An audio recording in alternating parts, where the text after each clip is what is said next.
ವ್ಯಾಖ್ಯಾಮುದ್ರಾಂ ಕರಸರಸಿಜೈಃ ಪುಸ್ತಕಂ ಶಂಖಚಕ್ರೆ ಬಿಭ್ರದ್ಭಿನ್ನಸ್ಫಟಿಕರುಚಿರೆ ಪುಂಡರೀಕೆ ನಿಷನ್ನಃ ಅಮ್ಲಾನಶ್ರೀರಮೃತವಿಶದೈರಂಶಭಿಪ್ಲಾವಯನ್ ಮಾಮಾವಿರ್ಭೂಯಾದನಗಮಹಿಮಾ ಮಾನಸೇ ವಾಗಧೀಶಃ. ನಮಸ್ತೆ ಪ್ರಾಣೇಶ ಪ್ರಣತ ವಿಭುವಾಯಾವನಿಮಗಾಃ ನಮಸ್ವಾಮಿನ್ ರಾಮಪ್ರಿಯತಮನಮನ್ ಗುರುಗುಣ ನಮಸ್ತುಭ್ಯಂ ಭೀಮಪ್ರಬಲತಮಕೃಷ್ಣೇಷ್ಟ ಭಗವನ್ ನಮಃ ಶ್ರೀಮನ್ಮಧ್ವಪ್ರದಿಶ ಸುದೃಶನ್ನೋ ಜಯ ಜಯ ಶ್ರೀ ಗುರುಭ್ಯೋ ನಮಃ. ಸಹಸ್ರಮೂರ್ಧಾ ವಿಶ್ವಾತ್ಮ ಸಹಸ್ರಾಕ್ಷಃ ಸಹಸ್ರಪಾತ್. ಚಿಂತಕರಿಗೆ ವಂದನೆಗಳು.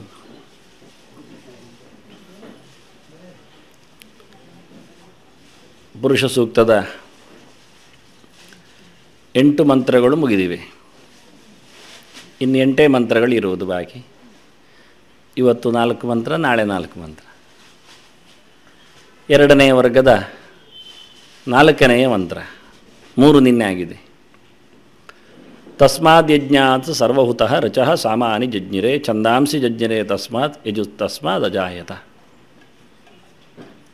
ಹಿಂದಿನ ಹಾಗೆ ತಸ್ಮಾದ್ ಯಜ್ಞಾತ್ ಸರ್ವಹುತಃ ಸಂಭೃತಂ ಅಂತ ಬಂದಿತ್ತು.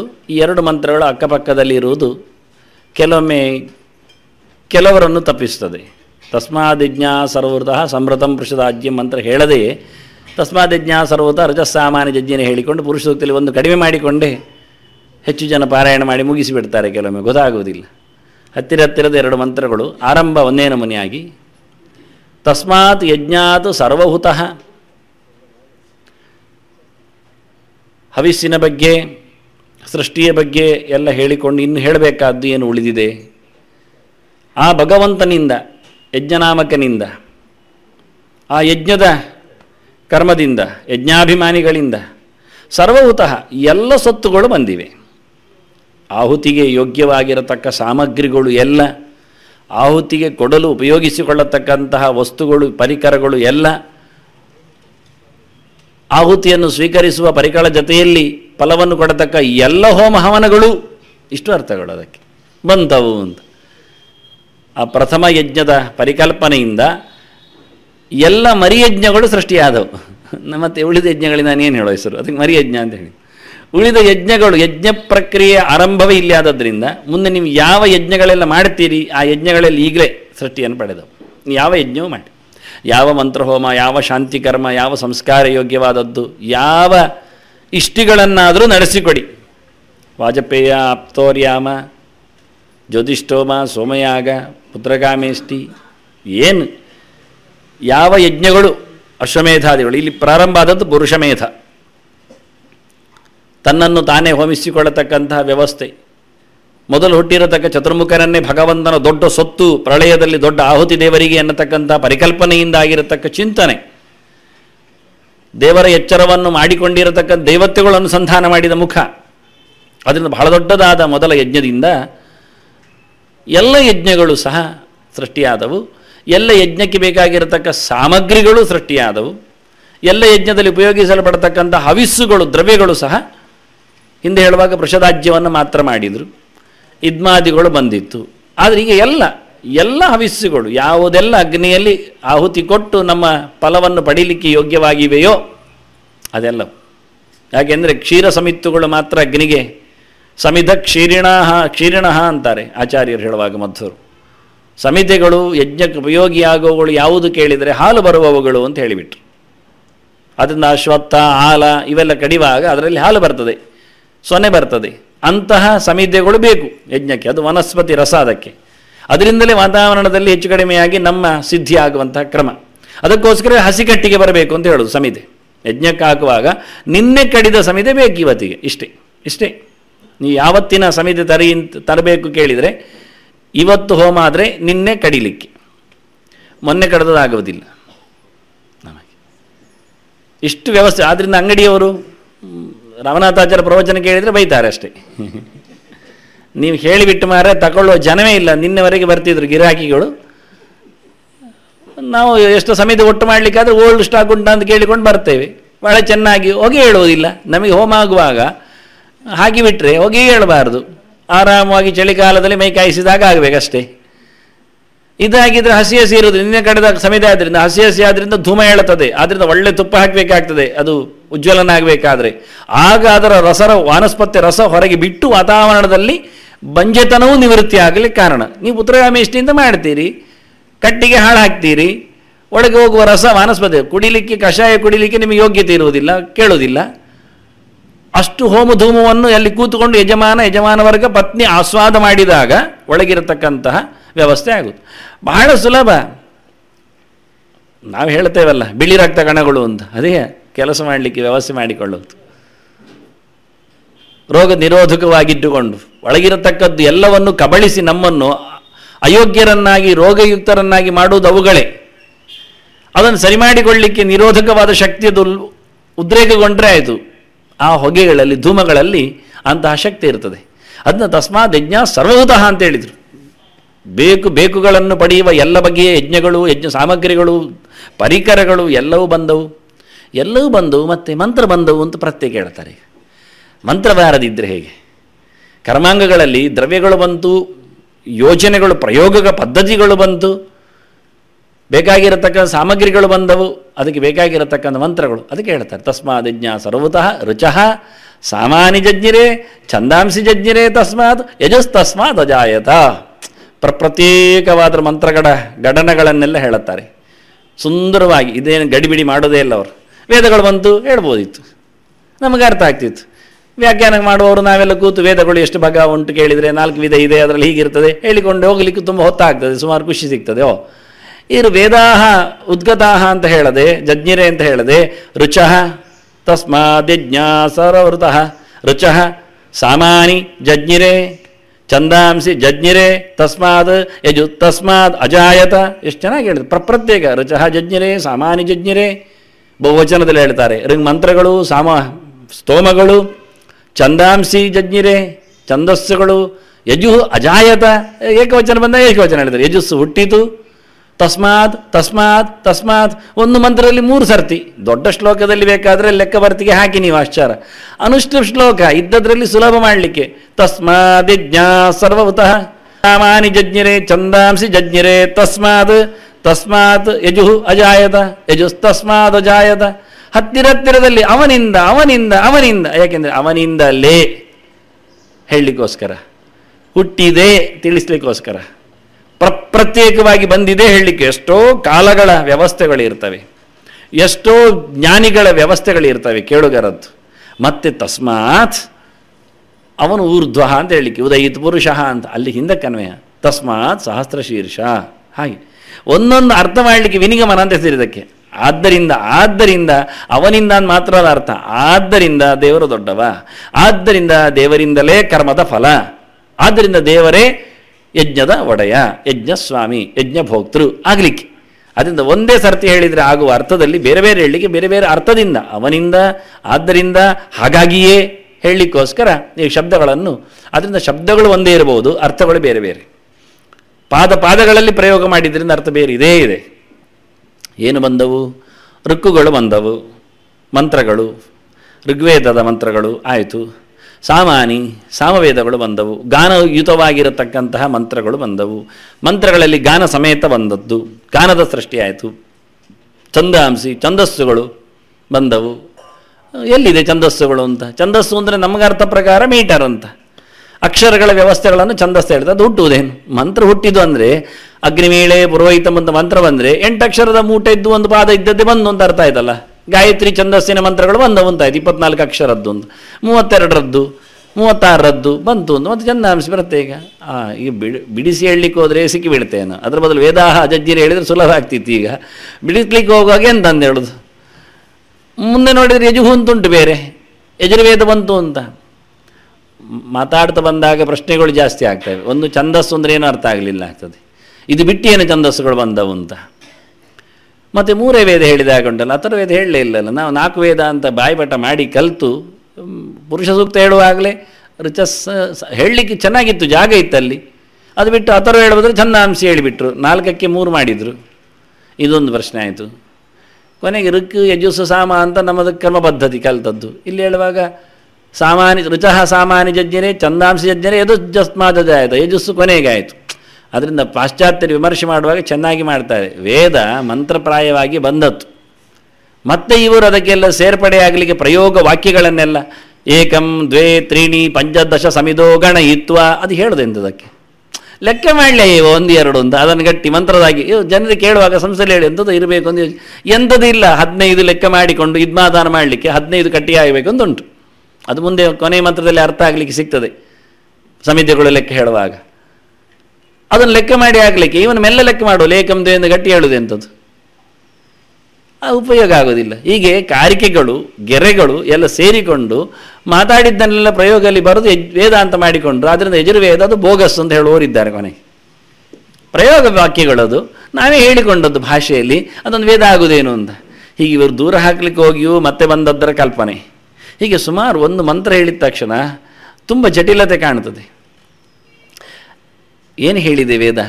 ಭಗವಂತನಿಂದ ಸೃಷ್ಟಿ, ಇದು ಭಗವಂತನೇ ಹೇಳಿಕೆ ಕೊಡುವುದಲ್ವ. ನಾರಾಯಣ ಋಷಿಗಿಂತ ನಾವು ಮೊದಲೇ ಹೇಳಿದ್ದೇವೆ, ಅಂತರ್ಯಾಮಿ ಋಷಿಗಿಂತ ಭಗವಂತನೇ ತನ್ನ ಬಗ್ಗೆ ವೈಭವದ ಮಾತುಗಳನ್ನು ಹೇಳುತ್ತಾ ಇದ್ದಾನೆ. ಎದುರು ನಿಂತವನು ಚತುರ್ಮುಖ ಇರಬಹುದು ಮೊದಲಿಗೆ, ಅದಕ್ಕೂ ಯಾವತ್ತೂ ಕೇಳುಗಳು ಲಕ್ಷ್ಮಿ ಇದ್ದಾಳೆ, ಮಂತ್ರ ಚಿಂತನೆ ಮಾಡುವವಳು. ಹಾಗಾಗಿ ಅವರಿಗೆ ತಿಳಿಸುವ ಹಾಗೆ ಭಗವಂತ ಹೇಳಿಕೊಡುವಾಗ ಅದರ ಆಂತರ್ಯ ಅಭಿಪ್ರಾಯ ಎಷ್ಟು ಜೋರಿ ಇರಬೇಡ. ಋಗ್ವೇದ ಮಂತ್ರಾತ್ಮಕವಾದದ್ದು ಹುಟ್ಟಿದ್ದು ಹೌದು, ಸಾಮವೇದ ಹುಟ್ಟಿತ್ತು ಗಾನಸ್ವರೂಪದಲ್ಲಿ. ವೇದದಲ್ಲಿ ಅವನು ಬೇಕಾಗತ್ತೆ, ದೇವತೆಗಳನ್ನು ಸ್ತುತಿಸಬೇಕು, ಶಸ್ತ್ರ ಸ್ತೋತ್ರ ಮಂತ್ರಗಳು ಉಂಟು. ಆಹುತಿಗೆ ದೇವತೆಗಳು ಬಂದಾಗ ಆಹುತಿಯ ಪ್ರಕ್ರಿಯೆಗಳು ಯಜುರ್ವೇದದಲ್ಲಿ ಇರಬಹುದು, ಮಂತ್ರಗಳು ಋಗ್ವೇದದ್ದೇ, ಹಾಡುವ ಪದ್ಧತಿಯೂ ಸಾಮದ್ದೇ. ಸಾಮದಲ್ಲಿ ಚದ್ಯೂಢಂ ಸಾಮ ಅಂತ ಋಗ್ವೇದವೇ ಸಾಮದಲ್ಲಿ ನಿಂತು ಗಾನಕ್ಕೆ ಒಗ್ಗಿದೆ ಅಂತ. ಛಂದಸ್ಸುಗಳು ಅಂದರೆ ವಿಶೇಷವಾಗಿ ವೇದದ ಜತೆಯಲ್ಲಿ ಬಂದದ್ರಿಂದ, ವೇದಕ್ಕೆ ಪೂರಕವಾದದ್ದು ಗಾನ ಬಂದದ್ರಿಂದ ವೇದಾಂಗಗಳು, ವಿಶೇಷವಾಗಿ ವೇದಾಂಗಗಳು ಒಂದು ಅರ್ಥ. ವೇದಾಂಗಗಳು ಮಾತ್ರ ಅಲ್ಲ, ಉಪವೇದಗಳು ಇನ್ನೊಂದು ಅರ್ಥ. ಉಪವೇದಗಳು ಅಷ್ಟೇ ಅಲ್ಲ, ಅಪೌರುಷೇಯಗಳ ಜತೆಯಲ್ಲಿ ಪೌರುಷೇಯಗಳು ಅನ್ನೋದಕ್ಕೆ. ಅದು ಮಾತ್ರ ಅಲ್ಲದೆ ಛಂದಾಂಶ ಅಂದರೆ ಛಂದೋಭಿಮಾನಿ ದೇವತೆಗಳು ಅಂತ. ವೇದದಲ್ಲಿ ಬರತಕ್ಕಂತಹ ವೇದದ ಒಂದು ದೇವತೆ ಹೇಗೆ ಪ್ರತ್ಯೇಕವೋ, ವೇದದ ನಡೆಗಳಲ್ಲಿ ಅನೇಕ ದೇವತೆಗಳಿದ್ದಾರೆ. 24 ಅಕ್ಷರ ಬಂದಾಗ ಅದರ ದೇವತೆಯೇ ಬೇರೆ, 32 ಅಕ್ಷರ ಬಂದಾಗ ಅದರ ದೇವತೆಯೇ ಬೇರೆ. ಅಂದ ಪ್ರತ್ಯೇಕ ದೇವತೆಗಳ ಜೊತೆಯಲ್ಲಿ ಯಾವತ್ತು ಸೃಷ್ಟಿಯಾಗುವಾಗ ಜಡವಾದದ್ದು. ಈಗ ಛಂದಸ್ಸು ಸೃಷ್ಟಿಯಾಯಿತು ಅಂತ ಹೇಳಿದ ಅರ್ಥ ಏನಾಗ್ತದೆ ನಮಗೆ? ಎಂತ ಹೇಳೋದು ಅದಕ್ಕೆ? ಛಂದ ಸೃಷ್ಟಿಯಾಯಿತು ಅಂತ ಪ್ರತ್ಯೇಕ ಹೇಳಲಿಕ್ಕೆ ಅಲ್ಲ, ಮಂತ್ರ ಬರುವಾಗಲೇ ಮಂತ್ರ ಸ್ವರೂಪದಲ್ಲಿ ಅಕ್ಷರಗಳ ಲೆಕ್ಕಾಚಾರದೊಟ್ಟಿಗೆ ಸೃಷ್ಟಿ ಬಂದಾಗಿರ್ತದೆ. ಅದನ್ನು ಛಂದಸ್ಸು ಸೃಷ್ಟಿಯಾಯಿತು ಅಂತ ಹೇಳಿದರೆ ಛಂದೋಭಿಮಾನಿಗಳು ಸೃಷ್ಟಿಯಾದ್ರು ಅಂತ, ಅಭಿಮಾನಿ ವ್ಯಪದೇಶಸ್ತು ಅಂತ ವೇದದ ಅರ್ಥ ಮಾಡಲಿಕ್ಕೆ ಇರತಕ್ಕ ವ್ಯವಸ್ಥೆ ಇತ್ತು. ಎಲ್ಲಿಯೇ ಸೃಷ್ಟಿಯನ್ನು ಹೇಳಲಿ, ಸೃಷ್ಟಿಯ ಜೊತೆಯಲ್ಲಿ ಸೃಷ್ಟಿಗೆ ಆ ವಸ್ತುವಿಗೆ ಅಭಿಮಾನಿಯಾದ ದೇವತೆಯು ಸೃಷ್ಟಿಯನ್ನು ಹೇಳಬೇಕು. ದೇವತೆ ಬರುವುದು ದೇವತೆಯ ಜೊತೆಯಲ್ಲಿ. ಆದ್ದರಿಂದ ತಸ್ಮಾತ್ ವಿರಾಡ ಜಾಯತ ಅಂದರೆ ಬ್ರಹ್ಮಾಂಡ ಬಂತು, ಸುಮ್ಮನೆ ಬರೋದು ಇಲ್ಲ. ಬ್ರಹ್ಮಾಂಡ ಎನ್ನುವ ಅರಮನೆ ಬ್ರಹ್ಮ ಅಧಿಷ್ಠಿತವಾದ ಬ್ರಹ್ಮ ಶರೀರವಾಗಿ ಬಂತು. ಅದರಿಂದ ಚತುರ್ಮುಖ ಬಂದ ಅಂದರೆ ಅವನ ಮನೆಯು ಬಂತು ಅಂತ ಅರ್ಥ. ಅವನ ಅಧಿಕಾರವು ಪೋಸ್ಟ್ ಅದು ಬಂತು. ಅವನಿಗೆ ಬೇಕಾಗಿರತಕ್ಕಂತಹ ಕಾಲ ವ್ಯವಸ್ಥೆಯ ದೇಶ ಸಿಕ್ಕಿತು ಅವನಿಗೆ, ಅಲ್ಲಿಂದ ಟೈಮ್ ಶುರುವಾಯಿತು. ಇಲ್ಲಿಂದ 100 ವರ್ಷ ಚತುರ್ಮುಖ ಅವನ ಅಧಿಕಾರದ ಅವಧಿ ಬ್ರಹ್ಮಾಂಡದ ದೊರೆಯಾಗಿ ಅಂತ.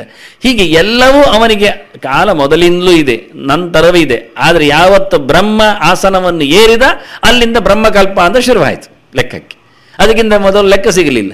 ಹೀಗೆ ಆ ಕಾಲಕ್ಕೆ ದೇಶಕ್ಕೆ ಬೇಕಾಗಿರತಕ್ಕ ಚೌಕಟ್ಟು ಸಿಗುವಂತೆ ಬರುವಾಗ ಜೊತೆಯಲ್ಲಿ ಜೀವನು ಕಾಲದ ಅಥವಾ ಜಡದ ಸಂಗತಿಯಲ್ಲಿ ಜೀವನು ಸಿಗ್ತಾನೆ. ಅದನ್ನು ಛಂದಾಂಶಿ ಅಂದರೆ ಛಂದೋಭಿಮಾನಿಗಳು, ಎಲ್ಲಕ್ಕೂ ಅಭಿಮಾನಿ. ಋಗ್ವೇದದ ಅಭಿಮಾನಿಯ ಸೃಷ್ಟಿ ಸರಿಯೇ, ಅಭಿಮಾನಿ ಸಮೇತವಾದ ಋಗ್ವೇದದ ಸೃಷ್ಟಿ.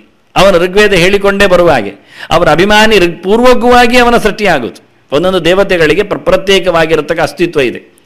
ನಾವು ಮನೆ ಒಕ್ಕಲು ಮಾಡುವಾಗ ಮನೆಯನ್ನು ನೋಡಿಕೊಳ್ಬೇಕು ಅಂತ ಹೇಳಿಕೊಂಡು ದಿಕ್ಪಾಲಕರಿಗೆ ಹೋಗಿ ಕೈ ಮುಗಿದು ಅವರಿಗೇನೊಂದು ಬಲಿಯೋ ಪೂಜೆಯೋ ಮಾಡ್ತೇವೆಯೋ ಮಾಡಬೇಕೋ, ಆಗ ಅವರ ಸ್ವರೂಪವೇ ಬೇರೆ.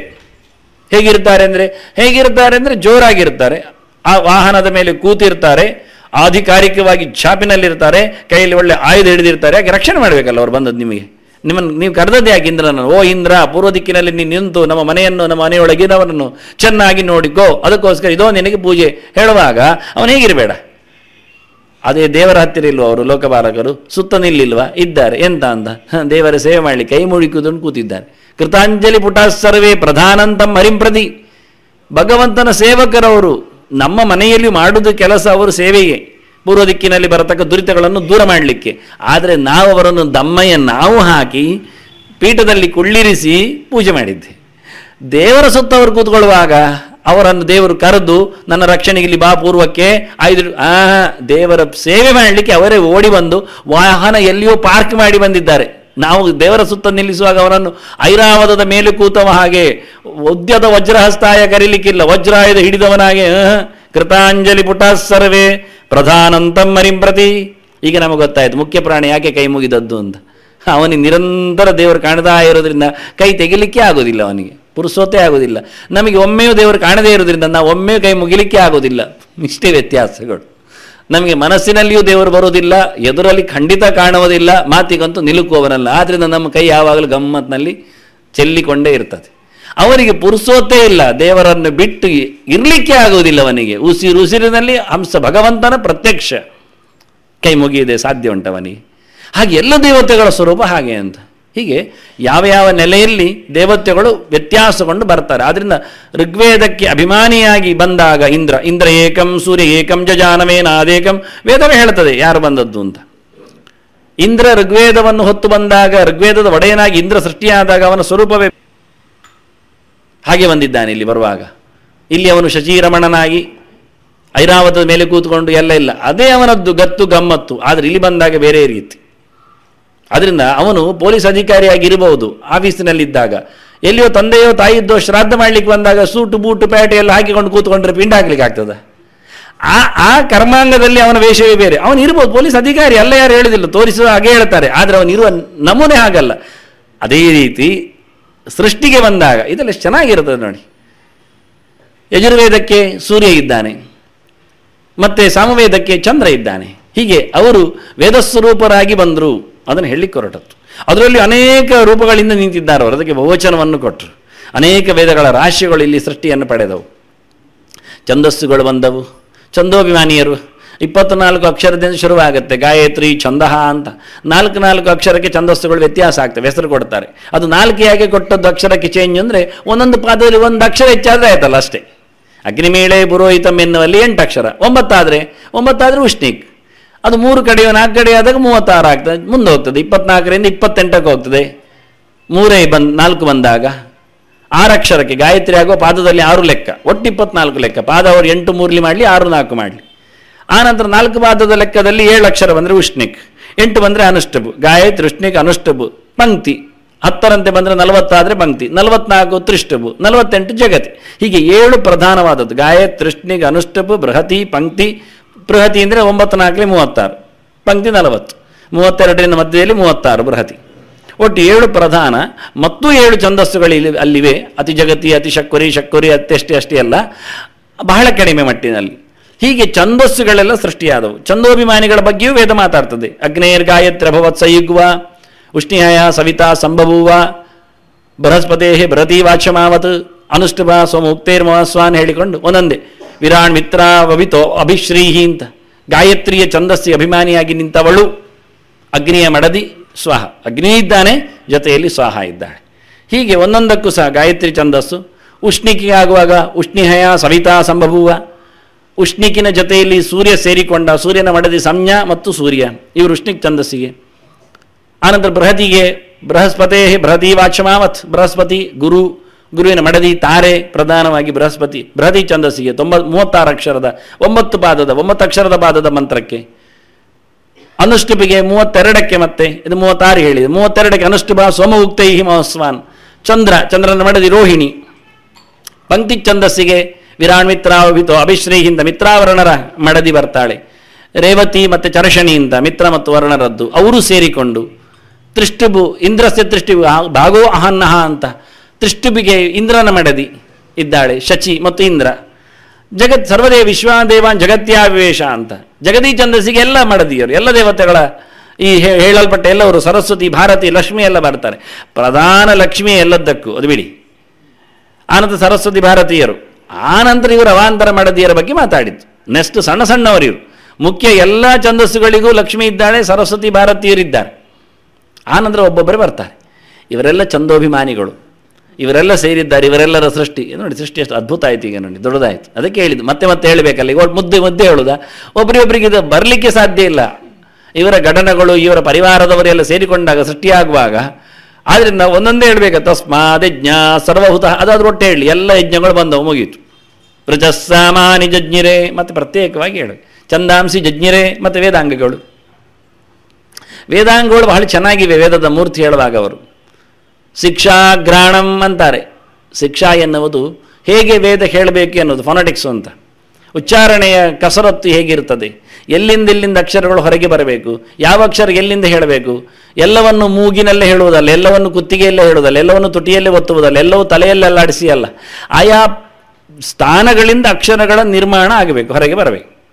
ನೀವು ರುದ್ರದೇವರನ್ನು ಶಂಕರ ಅಂತ ಹೇಳುವಾಗ ಶಂಕರ ಸೀದೆ ಹೇಳಲಿಕ್ಕೆ, ನೀವು ಅವನ ಮಗನನ್ನು ಷಣ್ಮುಖ ಹೇಳುವಾಗ ಮಂಡೆಲ್ಲ ಆಡಿಸ್ಬೇಕು, ತಲೆಯನ್ನು ತರಬೇಕು, ಮೂರ್ಧನ್ಯ ಶ. ಅದರಿಂದ ತಾಳವ್ಯ ಶಕಾರವು ಮೂರ್ಧನ್ಯ ಶಕಾರವು ಅಂತ ಕೇಳುದು. ಎಲ್ಲಿಂದ ಹುಟ್ಟಿದ್ದು ನಿನ್ನ ಶಕಾರ? ಶಂಕರ ಹೇಳುವಾಗ ಕುತ್ತಿಗೆ ಸಾಕು, ಸ್ವಲ್ಪ ತಾಲು ಸಾಕು, ಒಳಗಿನ ನಾಲಿಗೆ ಹತ್ತಿರ. ಷಣ್ಮುಖ ಹೇಳಬೇಕಾದ್ರೆ ತಲೆ ಬೇಕಾಗ್ತದೆ, ಮೂರ್ಧನ್ಯ. ಶ ಅನ್ನುವಾಗ ಸ್ವಲ್ಪ ತಲೆಯೆಲ್ಲ ಆಡ್ತದೆ, ತಲೆಯ ಪ್ರಯತ್ನ ಸೇರ್ತದೆ. ಹೀಗೆ ಮೂಗು ಮಾ ಹೇಳುವಾಗ ಮೂಗು ಸೇರ್ತದೆ, ಮೂಗು ಮುಚ್ಚಿ ಮಾ ಹೇಳಿದರೆ ಎಂಥದ್ದು ಅರ್ಥ ಆಗುತ್ತೆ. ಹಾಗೆ ಅನುನಾಸಿಕ ಅಕ್ಷರ, ಅದಕ್ಕೆ ಅನುನಾಸಿಕ ಮೂಗು ಸಮೇತ ಅಂತ. ಮೂಗಿನಿಂದ ಹೇಳಲ್ಪಡುವ ಅಕ್ಷರ ಅಲ್ಲ, ಕೆಲವು ರಾಗನ್ನು ಅರ್ಥ ಬರೀತಾರೆ. ಅದು ಪಂಚಮಾಕ್ಷರ ಎಲ್ಲ ಮೂಗಿನಿಂದ ಹೇಳುವ ಅಕ್ಷರ. ಮೂಗಿನಿಂದ ಎಲ್ಲಿ ಹೇಳಲಿಕ್ಕೆ ಬರ್ತದೆ? ಮೂಗು ಸಮೇತ. ಮೂಗು ಹೆಚ್ಚು ಕಡಿಮೆ ಆಗಿಬಿಟ್ರೆ, ಶೀತವೋ ವಾತವೋ ಆಗಿ ಮೂಗು ಹಾಳಾದರೆ ಆ ಅಕ್ಷರಗಳು ಹೇಳುವಾಗ ಹೆಚ್ಚು ಕಡಿಮೆ ಆಗ್ತವೆ.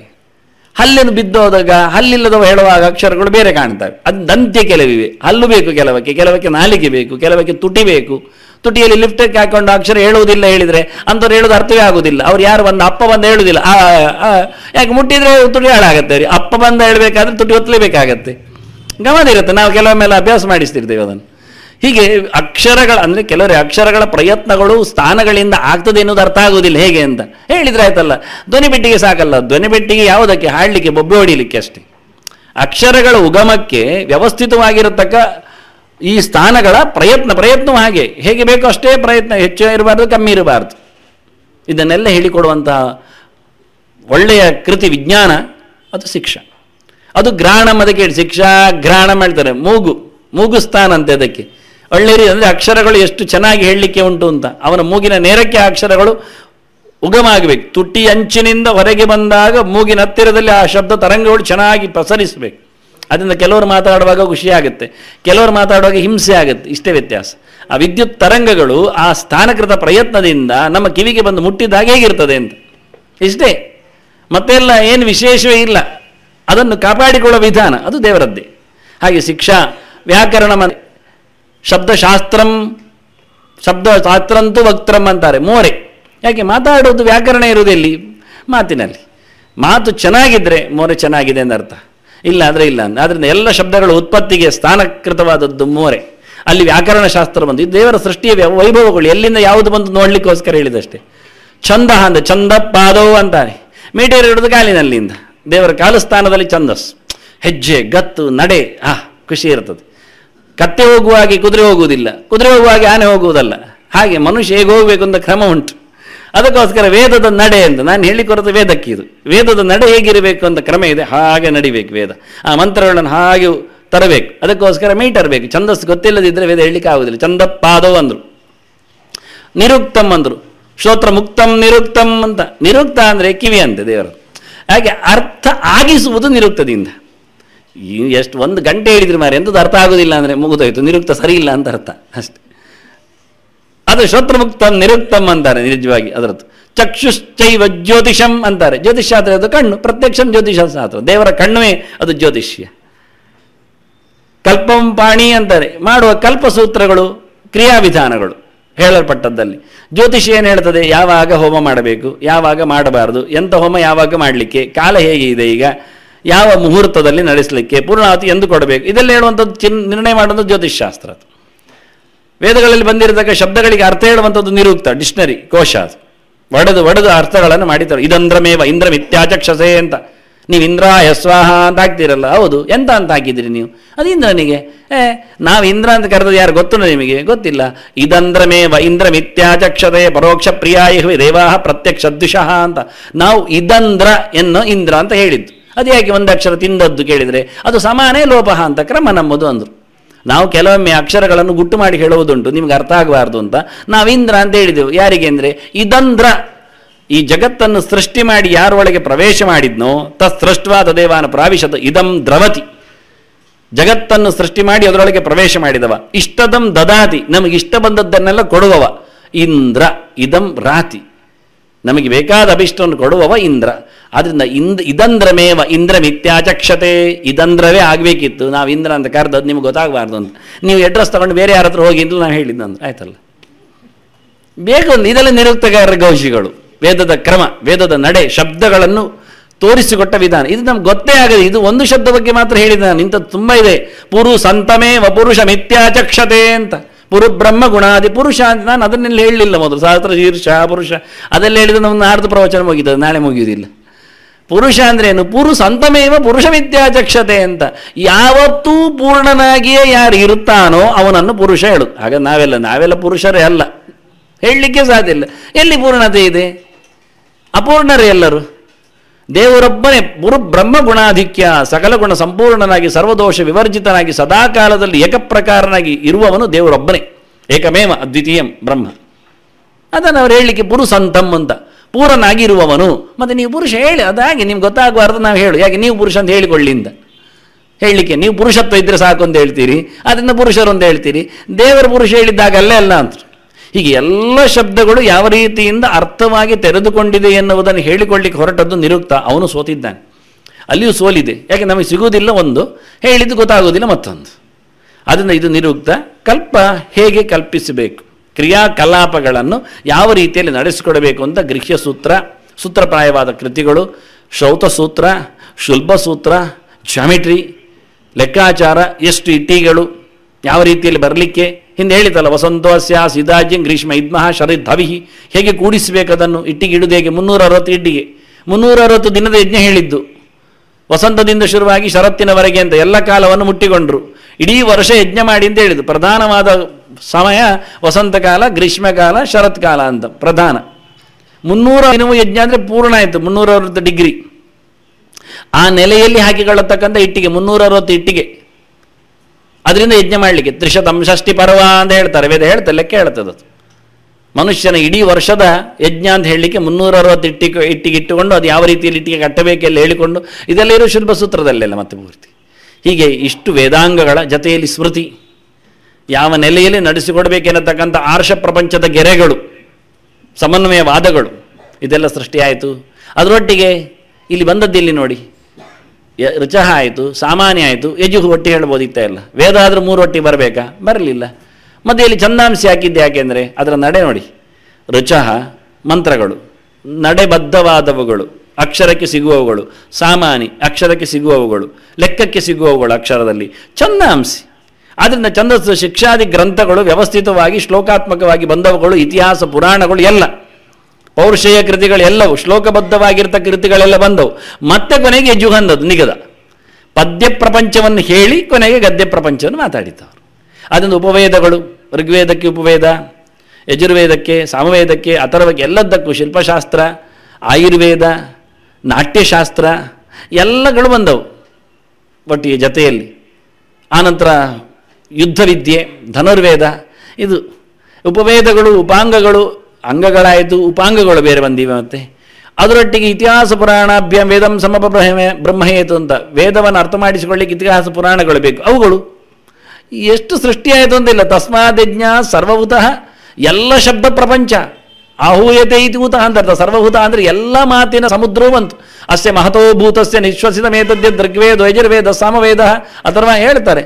ಹಯಗ್ರೀವ ರೂಪದ ಭಗವಂತನಿಂದ ಎಲ್ಲವೂ ಉಸಿರಿನಂತೆ ಹೊರಗೆ ಹಾರಿತು ಅಂತ. ನಸ್ತೋ ಮುಖಾದಪಿ ನಿರಂತರ ಮುದ್ಗಿರಂತಂ ವಿದ್ಯಾಶೇಷತಃ, ಇಡೀ ಶಾಸ್ತ್ರ ಪ್ರಪಂಚವೇ ಹಯಗ್ರೀವ ರೂಪದ ಭಗವಂತನಿಂದ ಹೊರಗೆ ಬಂದಿದೆ. ತಸ್ಮಾದ್ ಯಜ್ಞ ಸರ್ವಭೂತಃ ರಜಸ್ಸಾಮಾನಿ ಜಜ್ಞಿರೆ ಛಂದಾಂಸಿ ಜಜ್ಞಿರೆ ತಸ್ಮಾದ್ ಯಜುತ್ತಸ್ಮಾದ್ ಜಾಯತ. ಯಜುರ್ವೇದವು ಬಂತು, ಗದ್ಯಾತ್ಮಕವಾದದ್ದು ಬಂತು. ಜೊತೆಯಲ್ಲಿ ಋಗ್ವೇದದ ಹೋತ್ರಗಳು, ಯಜುರ್ವೇದದ ಅಧ್ವರ್ಯುಗಳು, ಸಾಮವೇದ ಉದ್ಗಾತ್ರಗಳು ಇವರೆಲ್ಲ ಬಂದಿದ್ದಾರೆ. ಹೀಗೆ ಋತ್ವಿಜರ ಸಮಾವೇಶಗಳು ಸೃಷ್ಟಿಯಾದವು ಛಂದಸ್ಸಿನ ಒಟ್ಟಿಗೆ ಬಂದಾಗ ಅಂತೇಳಿ ಇತಿಹಾಸ ಪುರಾಣಗಳ ದೇವತೆಗಳು, ಅಭಿಮಾನಿಗಳು ಸಮಸ್ತ ವೇದಗಳಿಗೆ ಅಭಿಮಾನಿಯಾದಿದ್ದ ಗರುಡ. ನಾವು ಸರಸ್ವತಿ ಭಾರತೀಯರು ನೋಡಿದೆವು, ಚತುರ್ಮುಖ ಬಂದದ್ದಾಗಿದೆ, ರುದ್ರದೇವರನ್ನು ಸೃಷ್ಟಿ ಮಾಡಿದ್ದು ಹೇಳಿದೆ, ತಂ ಜಾತಂ ಪುರುಷಂ ಅಗ್ರತಃ ಅಂತ. ಮತ್ತೆ ಗರುಡ ಗರುಡ ಗರುಡ ಸರ್ವವೇದಾನಾಂ ಅಂತ, ಎಲ್ಲ ವೇದಗಳ ಒಡೆಯ. ಅದಕ್ಕೆ ಛಂದಾಂಸಿ ಒಟ್ಟು ಹೇಳಿತ್ತು, ಛಂದಾಂಸಿ ಯಸ್ಯ ಪರ್ಣಾನಿ ಯಸ್ತಂ ವೇದ ಸವೇದವಿತ್. ಅಲ್ಲಿ ಹೇಳುವಾಗ ಸಮಸ್ತ ವೇದಗಳೇ ಛಂದಸ್ಸುಗಳು ಅಂತ. ಹಾಗಾದ್ರೆ ಆಯ್ತಲ್ಲ, ಛಂದಾಂಸಿ ಪ್ರತ್ಯೇಕ ಹೇಳಿದೆ, ಯಾಕೆಂದರೆ ಗರುಡ ಸೃಷ್ಟಿಯಾದ ಅಂತ. ಎರಡು ರೂಪದ ಛಂದಸ್ಸುಗಳಿವೆ, ಪೌರುಷೇಯ ಅಪೌರುಷೇಯ. ಎಲ್ಲ ವೇದಗಳಿಗೆ ಪೌರುಷೇಯ ಅಪೌರುಷೇಯಗಳಿಗೆ ಗರುಡ, ಪೌರುಷೇಯಕ್ಕೆ ಶೇಷ ಗರುಡರು ಸೃಷ್ಟಿಯಾದರು ನೋಡಿ. ಅದಕ್ಕೆ ಮಧ್ಯೆಯಲ್ಲಿ ಹೇಳಿದ್ದು ಛಂದಾಂಸಿ, ಅವರ ಜೊತೆಯಲ್ಲಿ ಎಲ್ಲರೂ ಮೊದಲು ಸೇರಿದರು, ದೇವತೆಗಳು ಸೃಷ್ಟಿಯಾದರು, ಪೂರ ಆಯಿತು, ಮತ್ತು ಯಾರು ಬಾಕಿ ಉಳಿಯಲಿಲ್ಲ. ಯಜುತ್ತಸ್ಮಾದ ಜಾಯತ ಅಂತ ಹೇಳಿ ಹೀಗೆ ಎಲ್ಲ ದೇವತೆಗಳ ಸೃಷ್ಟಿಯನ್ನು, ಅವರು ಹೊತ್ತುಕೊಂಡು ಬಂದಿರತಕ್ಕ ಗ್ರಂಥ ರಾಶಿಯನ್ನು, ನಮಗೆ ಯಾವ ದೇವತೆಗಳು ಈ ರೀತಿಯಾಗಿ ಮಾತಾಡಲಿಕ್ಕೆ ಸಿಗುವುದಿಲ್ಲ. ಹೊತ್ತಗೆ ಹಿಡಿದ ದೇವತೆಗಳು ನಮ್ಮ ಕೈಲಿಲ್ಲ, ಎಲ್ಲ ಕಾಲಿಕೆಯವರೇ. ಇದರ ತಂಬಿಗೆ ಹಿಡಿದವರು, ದುಡ್ಡಿನ ತಂಬಿಗೆ ಹಿಡಿದವರು, ಮತ್ತೆಂತ ನಾವು ನೋಡೋದು. ಹೊತ್ತಗೆ ಹಿಡಿದ ದೇವರು ನಮಗೆ ಬೇಕು ನಿಜವಾಗಿ. ಬಹಳ ಸುಂದರವಾಗಿ ಇಡೀ ವೇದವನ್ನು ಹೊತ್ತು ತಂದ ಇಂದ್ರ, ಅದೇ ರೀತಿಯಾಗಿ ಸೂರ್ಯ, ಅದೇ ರೀತಿಯಾಗಿ ಚಂದ್ರ, ಅದೇ ರೀತಿಯಾಗಿ ವಾಯು, ಗರುಡ, ಇವರೆಲ್ಲ ಹೊತ್ತಗೆಗಳ ಜೊತೆಯಲ್ಲಿ, ಶಾಸ್ತ್ರದ ಪ್ರಪಂಚದ ಜೊತೆಯಲ್ಲಿ ನಮಗೆ ಒಂದು ದೊಡ್ಡ ನಿಧಿಗಳಾಗಿ, ದೊಡ್ಡ ಅಧ್ಯಾಪನ ವರ್ಗದ ಬಹಳ ದೊಡ್ಡ ದೊಡ್ಡ ಪ್ರೊಫೆಸರ್ಸ್ ಹೇಳ್ಬೋದು. ಅಷ್ಟು ಮಿಗಿಲಾದ ಶಾಸ್ತ್ರವೇತ್ತರುಗಳೇ ನಮಗೆ ಗೊತ್ತಾಗಲಿಕ್ಕಿಲ್ಲ. ಅಂಥವರದ್ದು ಯಾವ ಶಾಲೆ ಕಾಲೇಜುಗಳಲ್ಲಿಯೂ ಚಿತ್ರ ಇಲ್ಲ, ನೋಡಲಿಕ್ಕೆ ಸಿಗೋದಿಲ್ಲ. ಅವರು ಆದಿ ತೀರ್ಥಂಕರವರು. ನಮಗೆ ತೀರ್ಥ ಅಂದರೆ ಶಾಸ್ತ್ರ, ಮೊದಲು ಶಾಸ್ತ್ರವನ್ನು ತರೆದವರು, ತಮ್ಮನ್ನೆಲ್ಲ ಆ ಶಾಸ್ತ್ರದಲ್ಲಿ ಬಯಲು ಮಾಡಿಕೊಂಡವರು, ದೊಡ್ಡ ತೀರ್ಥಂಕರರು ಅವರು. ಅವರ ನೆನಪೇ ನಮಗಾಗುವುದಿಲ್ಲ, ಎಷ್ಟು ದೊಡ್ಡದಿರ್ತದೆ. ತಸ್ಮಾದ್ಯಜ್ಞ ಸರ್ವತಃ ಸಮೃದ್ಧಂ, ತಸ್ಮಾದ್ಯಜ್ಞ ಸರ್ವತಃ ರಚ ಸಾಮಾನ್ಯ ಜಜ್ಞರೇ ಛಂದಾಂಸಿ ಜಜ್ಞರೇ ತಸ್ಮಾತ್ ಜಾಯತ ತಸ್ಮಾತ್ ಅಶ್ವಾಹ ಜಾಯಂತ ಏಕೇಚೋ ಭಯಾದತಃ ಗಾವೋಹ ಜಜ್ಞರೇ ತಸ್ಮಾತ್ ಜಾತ ಅಜಾವಯ ತಸ್ಮಾತ್ ಅಶ್ವಾಹ ಜಾಯಂತ. ಈಗ ಯಜ್ಞಕ್ಕೆ ಹೊರಗಿನಿಂದ ಸಹಾಯಕರ ಬಗ್ಗೆ ಮಾತಾಡಲಿಕ್ಕೆ ಯಜ್ಞದ ಪೂರ ಕಲ್ಪನೆಗಳು ಬಂದವು, ಎಲ್ಲ ಆಯಿತು. ಮಂತ್ರ ತಂತ್ರಗಳು ಎಲ್ಲ ಸಿಕ್ಕಿದವು. ಯಾಕೆ? ತಂತ್ರಗಳು ಛಂದಾಂಸಿಯಲ್ಲಿ ಬಂದವು. ಮಂತ್ರಗಳನ್ನು ಯಾವ ರೀತಿಯಲ್ಲಿ ಪ್ರಯೋಗಿಸಬೇಕೆನ್ನತಕ್ಕಂಥ ತಂತ್ರಗಳು, ಅದಕ್ಕೆ ನಾನು ಹೇಳಿದೆ, ಉಪಾಂಗಗಳು ತಂತ್ರಗಳು, ಆಗಮಗಳು ಎಲ್ಲ ಬಂದವು. ಯಾವುದು ಬಿಟ್ಟೋದದ್ದಿಲ್ಲ ಈ ಮಂತ್ರದಲ್ಲಿ. ಈ ಮಂತ್ರದ ಒಂದು ಔಚಿತ್ಯ ನಾನು ಹೇಳುತ್ತೇನೆ. ಅಂದರೆ ಪುರುಷ ಸೂಕ್ತವನ್ನು ಮೊನ್ನೆ ಹೇಳಿದೆ, ವಿಷ್ಣುವಿನ ಆರಾಧನೆಯಲ್ಲಿ ಷೋಡಶೋಪಚಾರದಲ್ಲಿ ಉಪಯೋಗಿಸಲಿಕ್ಕೆ ಬರ್ತದೆ ಅಂತ. ಅದು ನಾಳೆ ಹೊತ್ತಿಗೆ ತರ್ತೇನೆ. ಈ ಬಾರಿ ಅವರ ಕೊಡುಗೆ ನಮಗೆ ಅದುವೇ. 16 ಮಂತ್ರಗಳಿಂದ ದೇವರಿಗೆ ಹೇಗೆ ಪೂಜೆ ಮಾಡಬೇಕು ಅಂತ. ಅದು ಹೆಂಗಸರಿಗೆ ಕಮ್ಮಿ ಉಪಯೋಗಕ್ಕೆ ಬರ್ತದೆ, ಅದು ನಾಳೆ ಹೇಳ್ತೇನೆ, ಏನಾದರೂ ಇದ್ದರೆ ಅದರ ಬಗ್ಗೆ ಮಾತಾಡಲಿಕ್ಕೆ. 16 ಉಪಚಾರಗಳು ಯಾವುವು ಒಂದು ಮುಖ್ಯ ಈಗ ನಿಜವಾಗಿ. ಅದಕ್ಕೆ ಋಗ್ವಿಧಾನ ಹೇಳುತ್ತದೆ. ಋಗ್ವಿಧಾನ ಅಂದರೆ ಶೌನಕರತ್ತು, ಹೆಚ್ಚು ವೇದದ ಬಗ್ಗೆ ಕೆಲಸ ಮಾಡಿದವರು, ಅನುಕ್ರಮಣಿಕೆಲ್ಲ ಹಾಕಿದವರು ಇಟ್ಟುಕೊಳ್ಳುವ. ಅವರು ಹೇಳುವಾಗ ಪುರುಷ ಸೂಕ್ತವನ್ನು 16 ಉಪಚಾರಕ್ಕೆ ಬಳಸಬೇಕು ಅಂದಾಗ ಆವಾಹನೆಯಿಂದ ಶುರು ಮಾಡ್ತಾರೆ ಅವರು. ಆವಾಹನೆ, ಅರ್ಘ್ಯ, ಪಾದ್ಯ, ಆಸನ ಎಲ್ಲ ಹೇಳಿಕೊಂಡು ಹೋಗ್ತಾರೆ. ಪ್ರದಕ್ಷಿಣೆ ನಮಸ್ಕಾರದವರೆಗೂ ಹೇಳಿ ಮುಗಿಸ್ತಾರೆ 16. ಆ ಪಾದ್ಮ ಸಂಹಿತೆ ಇದೇ ಅನ್ನು ಹೇಳಿದೆ. ಋಗ್ವಿಧಾನದಲ್ಲಿ ಏನು ಹೇಳ್ತಾರೆ ಶೌನಕರು, ಅವರು ಅವರದ್ದೇ ಹೇಳಿದ್ದಲ್ಲ, ಅವರೊಂದು ಸಂಹಿತೆ ಎತ್ತಿ ಹೇಳಿದ್ದು. ಅವರಿಗೆ ಸಂಹಿತೆ ಮೂಲ ಪಾದ್ಮ ಸಂಹಿತೆ. ಅಂಥದ್ದು ಎಷ್ಟು ಸಂಹಿತೆಯನ್ನು ನೋಡಿ ಹೇಳಿದ್ದವರು ಗೊತ್ತಿಲ್ಲ ನನಗಿಲ್ಲ. ಯಾಕೆಂದರೆ ಪೂಜಾ ವಿಧಾನಗಳ ಬಗ್ಗೆ ಹೆಚ್ಚು ಮಾಹಿತಿ ಇರುವುದು 90% ಇರುವುದು ಸಂಹಿತೆಗಳಲ್ಲಿ. ಆದ್ದರಿಂದ ಪಂಚರಾತ್ರ ಸಂಹಿತೆಯಲ್ಲಿ ಅತ್ಯಂತ ಪ್ರಶಸ್ತವಾದ ಒಂದು ಸಂಹಿತೆ ಪಾದ್ಮ ಸಂಹಿತೆ. ಅದರಲ್ಲಿ ಅವರು ಏನು ಹೇಳುತ್ತಾರೋ ಅದುವೇ ಇದೆ. ಆದ್ದರಿಂದ ಅವರಿಗೆ ಮೂಲ ಅದು ಇಷ್ಟು. ಅದನ್ನು ಮತ್ತೆ ಒಂದು ಸ್ಮೃತಿ ಸಂಗ್ರಹ ಒಟ್ಟು ಮಾಡಿ ಹೇಳುತ್ತದೆ, ಈ ಉಪಚಾರಗಳು ಹೀಗೆ ಅಂತ. ಅದರಲ್ಲಿ ಹೇಳುವಾಗ ಎಷ್ಟರ ಹೇಳ್ತಾರೆ ಅವರು, ಅಲ್ಲಿ 18 ಆಯಿತು. 18 ಅನ್ನೋದು ಯಜುರ್ವೇದದ ಪುರುಷ ಸೂಕ್ತದ ಸಂಖ್ಯೆ. ಅದನ್ನು 2 ಹೇಳಿದ್ದು ಹೆಚ್ಚಿಗೆ ಸರಿ. ಅವರು 2 ಹೆಚ್ಚಿಗೆ ಹೇಳಿದ್ದು ಮಧುಪರ್ಕ ಮತ್ತು ತಾಂಬೂಲ. ಋಗ್ವಿಧಾನದಲ್ಲಿ ಪಾದ್ಮ ಸಂಹಿತೆಯಲ್ಲಿ ಊಟ ಮಾತ್ರ, ನೈವೇದ್ಯಂ ಸಮರ್ಪಯಾಮಿ ಅಷ್ಟೇ. ಮೊದಲು ಬಂದಾಗ ಎಂತಾದರೂ ಕೊಟ್ಟಿದ್ದೀರಾ ಕೇಳಿದರೆ ಇಲ್ಲ. ಬಂದಾಗ ಕಾಲು ತೊಳೆದೆವು, ಕೂತ್ಕೊಳ್ಳಿ ಹೇಳಿದೆವು, ಮೆಲ್ಲ ಅಭಿಷೇಕ ಮಾಡಿ ಅವರಿಗೆ ಬಟ್ಟೆ ತೊಡಿಸಿ ಊಟಕ್ಕೆ ಹಾಕಿಬಿಟ್ಟೆವು. ಒಂದು ಬಂದ ತಕ್ಷಣ ಆಯಾಸ ಆಗಿರುವುದಿಲ್ಲ, ಆಗ್ತದೆ. ಮತ್ತೆ ಒಂದು ಬಾಯಾರಿಕೆ ಕೊಡ್ಬೋದಿತ್ತಲ್ಲ, ಕೊಡಲಿಲ್ಲ. ಅದನ್ನು ಮಧುಪರ್ಕ ಅಂತ ಒಂದಿದೆ. ಅದು ನಮ್ಮ ತುಳು ಭಾಷೆಯಲ್ಲಿ ಪರ್ಕ ಅಂತಲೇ, ಪರ್ಕ ಅಂದರೆ ಕುಡಿಯುವ ಅಂತ, ಮಧುಪರ್ಕ ಅಂತ. ಮತ್ತೊಂದು ಖುಷಿಯಾಗಿ ಕುಡಿಯುವ ಅಂತ, ಖುಷಿಯಾಗಿ ಕುಡಿಯುವಂತಿರಬೇಕು ಅದು ಕೊಟ್ಟದ್ದು. ನನಗೆ ಕೆಲವೊಮ್ಮೆ ಬೈತಾರೆ, ತುಳು ಇದನ್ನೆಲ್ಲ ಸಂಸ್ಕೃತವನ್ನಾಗಿ ಅರ್ಥ ಮಾಡಿಕೊಳ್ಳುವ ವಿಧಾನ ಹೇಗೆ ಎಷ್ಟು ಚೆನ್ನಾಗಿರ್ತದೆ ಅಂತ. ಮತ್ತೆ ತಿನ್ನಾದ ನಂತರ ಜೀರ್ಣ ಆಗಬೇಕು. ನೀವು ಒತ್ತಾಯ ಮಾಡಿ ತಿನ್ನಿಸಿರ್ತೀರಿ, ಕೆಲವೊಮ್ಮೆ ನಿಮಗೆ ಮಾಡಿದ್ದು ಹೇಳಿ ಹಾಕಿರ್ತೀರಿ. ನಿಜವಾಗಿ ಮೊನ್ನೆ ಎಲ್ಲ ಮಾಡಿದ್ದದಿರ್ತದೆ, ಆದರೆ ಹೇಳುವಾಗ ಮತ್ತೆ ಮಗಳಿಗೆ ನಾಡ್ತು ತಗೊಂಡು ಹೋಗಲಿಕ್ಕೆ ಮಾಡಿದ್ದಿರ್ತದೆ, ಆದರೆ ಹೇಳುವಾಗ ನಿಮಗೆ ಮಾಡಿದ್ದು ಹೇಳ್ತಾರೆ. ಇವನಿಗೆ ಪಾಪ ಹೌದು ಅನಿಸಿಕೊಂಡು ತಿನ್ನುವಂತ ಕಾಣುತ್ತದೆ. ಹಾಗೆ ತಿಂದದ್ರಲ್ಲಿ ಎಲ್ಲಿಯಾದರೂ ಪಾಯ್ಸನ್ ಆಗೋದಿದ್ದರೆ, ಅಥವಾ ದೇಹದಲ್ಲಿ ಆಗುವ ಹೆಚ್ಚು ಕಡಿಮೆ ಆದರೆ ಅದನ್ನು ಕರಗಿಸಲಿಕ್ಕೆ ತಾಂಬೂಲ ಬೇಕು. ಒಂದು 25 ಬಗೆ ಹಾಕಿದ್ದು, ಒಂದೆರಡು ಸುಣ್ಣ ಮಾತ್ರ ಬೆರೆಸಿ ತಾಂಬೂಲ ಆಗೋದು ಹೇಗೆ? ತಾಂಬೂಲದ 25 ಬಗೆ ಇರಬೇಕು. ಮುತ್ತಿನ ಚೂರ್ಣ, ಏಲಕ್ಕಿ, ಲವಂಗ ಇಂಥದ್ದೆಲ್ಲ ಬಹಳ ಗೋರೋಚನ, ಬಹಳ ಎತ್ತರದ ಕಸ್ತೂರಿ ಇಂಥದ್ದು ಸೇರಿದ್ದೆಲ್ಲ ಇವೆ. ನಿಮ್ಮದು ಪರ್ಕಟೆಲ್ಲ ಸೇರಿದ್ದೆಲ್ಲ ಯಾವ್ಯಾವುದೋ ಡಬ್ಬಿದ್ದೆಲ್ಲ ಹಳಸ ಹಾಕಿದ ಪ್ರಯೋಜನ ಇಲ್ಲ. ಅದು ಯಾರು ತಿನ್ನೋದೇ ಇಲ್ಲ, ಅದೆಂಥದ್ದು ಗಲೀಜು ಅಂತ ದಿನಸಿ ಹಾಕಿದಾಗ ಉಂಟದು ಕರ್ಮ. ಮನೆಯಲ್ಲಿ ಏನಿಲ್ಲದಿದ್ರೆ ಬಾಕಿ ಇದ್ದದ್ದೆಲ್ಲ ಗೋರಿ ಹಾಕಿದಾಗ ಅದನ್ನು ಅವಿಲ್ಲಿ ಹೇಳ್ತೇವೆ ನಾವು, ಅದನ್ನು ಎಲ್ಲ ಒಟ್ಟು ಸೇರಿ ಮಾಡುವ ಪದಾರ್ಥ ಅಂತ, ಅದು ಪ್ರಯೋಜನ ಇಲ್ಲ. ಅದಕ್ಕೆ ಹೇಳಿದ ಸೊತ್ತುಗಳು ತಾಂಬೂಲ ಹಾಕಿದರೆ ನಾಳೆ ಬೆಳಗ್ಗೆ ಊಟ ಮಾಡುವವರೆಗೂ ಪರಿಮಳ ಬರಬೇಕು ಬಾಯಿಯಲ್ಲಿ, ಅಷ್ಟು ಚೆನ್ನಾಗಿರಬೇಕು ಅಂಥದ್ದು. ಅದು ತಾಂಬೂಲ. ಈ ಎರಡು ನೈವೇದ್ಯಕ್ಕಿಂತ ಮೊದಲ ಉಪಚಾರ ಒಂದು ತಿನ್ನುವಂಥದ್ದು, ನೈವೇದ್ಯದ ಬಳಿಕ ಒಂದು ಉಪಚಾರ ತಾಂಬೂಲ, ಇದು ಎರಡನ್ನೂ ಸೇರಿಸಿದ್ದಾನೆ ಅದರಲ್ಲಿ 18 ಮಂತ್ರದ ಲೆಕ್ಕದಲ್ಲಿ. ಇದಿಷ್ಟು ನಿಮಗೆ ಹಿನ್ನೆಲೆಯಾಗಿ ಹೇಳಿ ಮಧ್ವಾಚಾರ್ಯರು 16 ಉಪಚಾರ ಹೇಳಿದ್ದಾರೆ ತಂತ್ರಸಾರ ಸಂಗ್ರಹದಲ್ಲಿ. ಪೂಜೆಯ ಬಗ್ಗೆಯೇ ಒಂದು ಕೃತಿ ಬರೀಲಿಕ್ಕೆ ಹೋದವರು. ಪ್ರತಿಷ್ಠೆ, ಪೂಜೆ, ಉತ್ಸವ ಎಲ್ಲ ಏನೆಲ್ಲ ನಿಮಗೆ ದೇವರ ಆರಾಧನೆಯಲ್ಲಿ ಯೋಚನೆ ಉಂಟು ಅದೆಲ್ಲದಕ್ಕೂ ಒಂದು ಸಣ್ಣ ಟೆಸ್ಟ್ ಮಾಡಿದ್ದಾರೆ. ಅದರಲ್ಲಿ 16 ಉಪಚಾರ ಹಾಕ್ತಾರೆ. ಅದರಲ್ಲಿ ಶುರುವಾಗುವುದೇ ಅರ್ಘ್ಯದಿಂದ. ಅರ್ಘ್ಯ, ಪಾದ್ಯ, ಆಚಮನ, ಮಧುಪರ್ಕ, ಪುನರಾಚಮನ, ಸ್ನಾನ, ಇದು 6 ಆದ ನಂತರ ಮತ್ತೆ ಪುನಃ ವಸ್ತ್ರ, ಸ್ನಾನ ಆಯಿತು, ವಸ್ತ್ರ, ವಿಭೂಷಣ, ಉಪವೀತ, ಆಸನ, ಗಂಧ, ಪುಷ್ಪ, ಧೂಪ, ದೀಪ, ನೈವೇದ್ಯ. ಅಲ್ಲಿಗೆ 10 ಮತ್ತೆ ವಸ್ತ್ರ, ವಿಭೂಷಣ, ಉಪವೀತ, ಆಸನ, ಗಂಧ, ಪುಷ್ಪ, ಧೂಪ, ದೀಪ, ನೈವೇದ್ಯ, ಪುಷ್ಪಾಂಜಲಿ ಅಂತ ಲಾಸ್ಟಿಗೆ ಚಂದವಾಗಿ ಖುಷಿಯಾಗಿ ದೇವರ ಮೇಲೆ ಹೂವಿನ ಮಳೆ ಮುಗೀತು ಇವರ ಲೆಕ್ಕದಲ್ಲಿ. ಆದ್ದರಿಂದ ಸ್ನಾನ 6ಕ್ಕೆ ಆದರೆ ಬಂದವನ ಇದು ಏನು ಕ್ರಮ ಅಂದರೆ, ಬಂದಾಗ ದೇವರನ್ನು ರಿಸೀವ್ ಮಾಡಿ, ಯಾರೇ ಆಗಲಿ ಬಂದವನು ದೇವರು ನಮಗೆ. ಅತಿಥಿ ದೇವೋಭವ ಅಂತ. ಚರಪ್ರತಿಮೆಯೂ ದೇವರೇ ನಮಗೆ, ಶಾಲಿಗ್ರಾಮವೂ ದೇವರೇ, ಖಾಲಿ ಜಾಗವೂ ದೇವರೇ. ಖಾಲಿ ಜಾಗದಲ್ಲಿ ಪೂಜೆ ಮಾಡಲಿಕ್ಕೆ ಬರ್ತದೆ. ಮಂಡಲ ಹಾಕಿಬಿಡು, ಮಂಡಲ ಅಂದರೆ ಖಾಲಿ ನೀರಿನಲ್ಲಿ ಒರೆಸಿ ಬಿಡೋದು, ದೇವರನ್ನು ಕರೆದು ಹೂ ಆಗೋದಾಯಿತು. ಆಗ ಆವಾಹನೆ ಅಂತ ಪ್ರಶ್ನೆ ಇಲ್ಲ, ಗಾಳಿಯನ್ನು ಆವಾಹನೆ ಮಾಡಲಿಕ್ಕೆ ಉಂಟ, ಇದ್ದದ್ದೇ ಅಂತ. ನಿತ್ಯ ದೇವರು ಸನ್ನಿಹಿತ, ತಾಯಿ ಪ್ರತೀಕ, ತಂದೆ ಪ್ರತೀಕದಲ್ಲಿ, ಮಗು ಪ್ರತೀಕದಲ್ಲಿ ಪೂಜೆ ಮಾಡುವಾಗ ಆವಾಹನೆ ಎಂಥದ್ದು. ಆದ್ದರಿಂದ ಆವಾಹನೆಯನ್ನು ಹೊರಗಿಟ್ಟದು ಉಪಚಾರ ಅಲ್ಲ. ಆವಾಹನೆ ಉಪಚಾರವಾ? ನೀವು ಉಪಚಾರ ಬಂದವರನ್ನು ಚೆನ್ನಾಗಿ ನೋಡಿಕೊಳ್ಬೇಕು, ಒಳ್ಳೆ ಉಪಚಾರ ಮಾಡಬೇಕು ಹೇಳಿದರೆ ಆವಾಹನೆಯಿಂದ ಶುರು ಆಗುತ್ತಾ? ನಾನು ನಿನ್ನನ್ನು ಆವಾಹಿಸ್ತೇನೆ, ಅಯ್ಯ ಕರ್ಮವೇ ನಾನು ಇದ್ದೇನಲ್ಲ, ನೀನು ಶುರು ಮಾಡಿ ಉಪಚಾರ ಹೇಳೋದು ಅದು ಲೆಕ್ಕದಲ್ಲಿ ಬರಲಿಲ್ಲ. ಅಂದರೆ ಆಚಾರ್ಯರ ತಂತ್ರಗಾರಿಕೆ ಅದ್ಭುತವಾದದ್ದು. ಅರ್ಘ್ಯದಿಂದ ಶುರು. ಬಂದವನಿಗೆ ಕೈ ತೊಳಿಲಿಕ್ಕೆ ಮೊದಲು ನೀರು ಕೊಟ್ಟು, ಕಾಲನ್ನು ತೊಳೆದು, ಅರ್ಘ್ಯ, ಪಾದ್ಯ, ಎಲ್ಲಿಂದ ಬಂದಿದ್ದಾನೆ ಹೇಳಿ ಆಚಮನ ಕೊಟ್ಟು, ಬಾಯಾರಿಗೆ ಆಗಿದೆ ಮಧುವರ್ಗ ಕೊಟ್ಟು, ಕುಡಿದದಕ್ಕಿನ್ನೊಮ್ಮೆ ಪುನರಾಚಮನ ಮಾಡಿಸಿ ಮತ್ತೆ ಅವನನ್ನು ಸ್ನಾನ ಮಾಡಿಸುವುದು. ಸ್ನಾನ ಆದ ನಂತರ ವಸ್ತ್ರ, ಬಟ್ಟೆ ತೊಳಿಸುವುದು. ಆನಂತರ ವಿಭೂಷಣ, ಅವನಿಗೆ ಉಡುಗೆ ತೊಡುಗೆಗಳನ್ನು ಚೆನ್ನಾಗಿ ಮಾಡೋದು. ಆನಂತರ ಉಪವೀತ, ಫ್ರೆಶ್ ಒಂದು ಉಪವೀತ ಆಗೋದು. ಮತ್ತೆ ಆಸನದಲ್ಲಿ ಕುಳ್ಳಿರಿಸುವುದು. ಇವರದ್ದು ತದ್ವ ಉಪಚಾರಗಳು. ಮೊದಲೇ ಕೈಕಾಲ ತೊಳಿಸಿದ, ಆಸನದಲ್ಲಿ ಕುಳ್ಳಿರಿಸಿದ, ಅಲ್ಲೇ ಸ್ನಾನ ಮಾಡಿಸಿದ, ಅಲ್ಲೇ ಊಟ ಮಾಡಿಸಿದ, ಹೇಳಲಿಕ್ಕೆ ಇಲ್ಲ. ಆಸನ ಮೊದಲಿದ್ದ ಉಪಚಾರ ಕೂಡಲೇ ರಿಜೆಕ್ಟೆಡ್. ನಿಜವಾಗಿ ನೋಡುವಾಗ ಗೊತ್ತಾಗಿದೆ ಕೊನಾಲಜಿ ತಪ್ಪಿದೆ ಅಂತ. ಇದು ಆಚಾರ ಕ್ರಮ ಪ್ರಕಾರವಾದದ್ದು. ವಿಭೂಷಣ ತೊಡಿಸಿ, ಅಲಂಕಾರ ಮಾಡಿಸಿ, ಕೊನೆಗೆ ಅವನನ್ನು ಆಸನ ಕುಳ್ಳಿರಿಸಿ, ಆಸನ ಆದ ತಕ್ಷಣ ಗಂಧ, ಪುಷ್ಪ, ಧೂಪ, ದೀಪ, ಅಶನ, ಮತ್ತೆ ಖುಷಿಯಲ್ಲಿ ಪುಷ್ಪಾಂಜಲಿ ಆಯಿತು. ಅವರ ಲೆಕ್ಕಾಚಾರದಲ್ಲಿ ಆಚಾರ ಬಂದಾಗ 6ಕ್ಕೆ ಸ್ನಾನ ಮುಗಿಯಿತು. ಆನಂತರ ವಸ್ತ್ರ, ವಿಭೂಷಣ, ಉಪವೀತ 9ಕ್ಕೆ. 9ನೇ ಮಂತ್ರ ಈಗ ನಾನೇ ಹೇಳಿದ್ದೆ. ಇವತ್ತು 5 ಒಂದು ವರ್ಗ ಮುಗಿದಿದೆ ಹೇಳಿದೆ. ನಿನ್ನೆ 3 ಮಂತ್ರ ಮಾತಾಡಿದೆ, 2ನೇ ವರ್ಗದ್ದು. ಇವತ್ತು ತಸ್ಮಾದ್ ಯಜ್ಞಾತ್ ಸರ್ವಹುತಃ ರುಚಃ ಸಾಮಾನ್ಯ ಜಜ್ಞಿರೆ ಛಂದಾಂಸಿ ಜಜ್ಞಿರೆ ಯಜುತ್ತಸ್ಮಾತ್ ಅಜಾಯತ. ಉಪವೀತದಲ್ಲಿ ಇರತಕ್ಕಂತಹ ಎಳೆಗಲ ಲೆಕ್ಕ ಋಗ್ವೇದ, ಯಜುರ್ವೇದ, ಸಾಮವೇದ. ಈ ಮಂತ್ರಕ್ಕೆ ಉಪಚಾರಕ್ಕೂ ಇದೇ ಸಂಬಂಧ ಏನು ತೋರಿಸ್ಲಿಕ್ಕೆ ಇಲ್ಲಿ ಮಾತ್ರ ಆಗುವುದು. ಪದ್ಮ ಸಂಹಿತೆ ಪ್ರಕಾರ ಉಪವೀತ ನಿನ್ನೆಗೆ ಮುಗಿದಿದೆ ಮಂತ್ರಕ್ಕೆ. ಇವತ್ತಿನ ಮಂತ್ರಕ್ಕೆ ಉಪವೀತ ಅಲ್ಲ. ಆದ್ದರಿಂದ ಋಗ್ವಿಧಾನದಲ್ಲಿ ತಪ್ಪಾಯಿತು. ಸ್ಮೃತಿ ಸಂಗ್ರಹ ಮಾಡಿದ್ದು ಎದ್ದೋಯ್ತು. ಆಚಾರ್ಯರ ಕೊಟ್ಟ ಉಪಚಾರದಲ್ಲಿ ಏನು ಔಚಿತ್ಯ ಇದೆ ಎಂದು ಗೊತ್ತಾಗಲಿಕ್ಕೆ ನಾನು ಒಂದು ಉಪಚಾರದ ಬಗ್ಗೆ ಮಾತ್ರ ಇವತ್ತು ಮಾತಾಡಿದೆ ಹೇಳಿದೆ. ಹೀಗೆ 16 ಉಪಚಾರದ ಬಗ್ಗೆ ನೀವು ನೋಡಿಕೊಳ್ಳಿ. ಸುಮ್ಮನೆ ಹೇಳಿದಷ್ಟೇ. ಯಾಕೆಂದರೆ ಇದು ನಾಳೆ ಹೊತ್ತಗೆಯಲ್ಲಿ ಬರತಕ್ಕ ಔಚಿತ್ಯದ ಘೋಷಿ, ಮತ್ತೇನಲ್ಲ.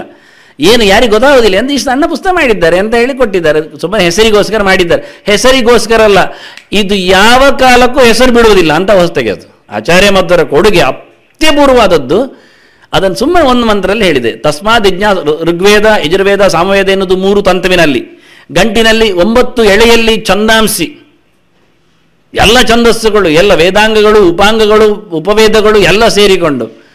ಆನಂತರ ಉಪವೀತವನ್ನು ಮಾಡುವವರಿಗೆ ಗೊತ್ತು ಅದರ ಮೇಲೆ ಆವಾಹನೆ ಮಾಡಲಿಕ್ಕೆ ಯಾರನ್ನೆಲ್ಲ ಅಂತ. ಉಪವೀತದ ತಂತುವಿನಲ್ಲಿ ಎಲ್ಲ ಹೇಳಿಕೊಂಡು ಓಂಕಾರೋಗ್ನಿಶ್ಚನಾಗಶ್ಚ ಸೋಮ ಸೂರ್ಯ ಪ್ರಜಾಪತಿ ಅಂತ ಹೇಳಿ ಎಲ್ಲರನ್ನು ಆವಾಹನೆ ಮಾಡಲಿಕ್ಕೆ ಇಲ್ಲಿ ಬಂದ್ರಲ್ಲ.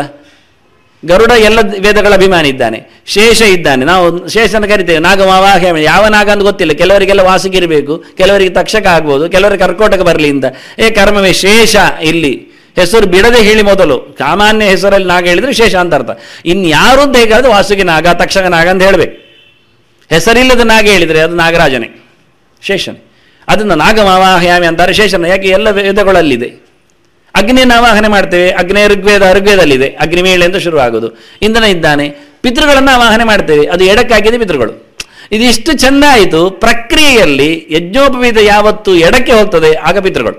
ಆದರೆ ಪಿತೃನಾವಾಹಯಾಮಿ ಅಂತ ಉಂಟಲ್ಲಿ. ಇಷ್ಟು ಅದ್ಭುತವಾದಂಥ ವ್ಯವಸ್ಥೆಗಳು ಎಷ್ಟು ಚೆನ್ನಾಗಿ ಬರ್ತದೆ ನೋಡಿ ಎಲ್ಲ. ಇದನ್ನು ಯಾಕೆಂದರೆ ಗೃಹ್ಯ ಸೂತ್ರದಲ್ಲಿ ಪಿತೃವರ್ಗವೂ ಉಂಟು, ಸೇವೆ ಕಲ್ಪದಲ್ಲಿ ಬರ್ತದೆ, ಅದು ಸೇರ್ತದೆ, ವೇದಾಂಗಗಳ ಒಂದು ಮುಖಗಳಾಗ್ತವೆ. ಹೀಗೆ ಎಲ್ಲವನ್ನು ಗೃಹ್ಯ ಸೂತ್ರದಲ್ಲಿ ಎಲ್ಲ ಒಂದು ಷೋಡಶ ಅಪರ ಪೂರ್ವ ಎಲ್ಲ ಕರ್ಮಗಳು ಬರ್ತವೆ ಗೃಹ್ಯ ತಂತ್ರಗಳಲ್ಲಿ. ಇದೆಲ್ಲ ಹಾಕಿಕೊಳ್ಳಿಕ್ಕೋಸ್ಕರ ಆ ಮಂತ್ರ ತಸ್ಮಾದ್ ಯಜ್ಞ ಸರ್ವಹುತಃ ಅಂತ. ಯಾರನ್ನೆಲ್ಲ ದೇವತೆ ಕರಿತೀರೋ ಅದೆಲ್ಲ ನಿಮ್ಮ ಯಜ್ಞೋಪವೀತದಲ್ಲಿದೆ ಅಂತ. ಯಜ್ಞೋಪವೀತ ಭಗವಂತನೇ ಸಮರ್ಪಣೆ ಆಗಲಿ ಅಂತ ಅದನ್ನು ನೀವು ಹಾಕಿಕೊಳ್ಳಿ ಅಂತ ದೇವರಿಗೆ ಹಾಕಿತ್ತು. ಆದ್ದರಿಂದ ಪ್ರತಿನಿತ್ಯ ಆಚಾರ್ಯರು ಹೇಳಿದ ಈ ಸೇವೆ ನಡೆಯುವುದು ಉಡುಪಿಯಲ್ಲಿ ಕೃಷ್ಣನಲ್ಲಿ ಮಾತ್ರ. ಅದು ಯೋಚನೆ ಮಾಡಿಕೊಳ್ಳಿ.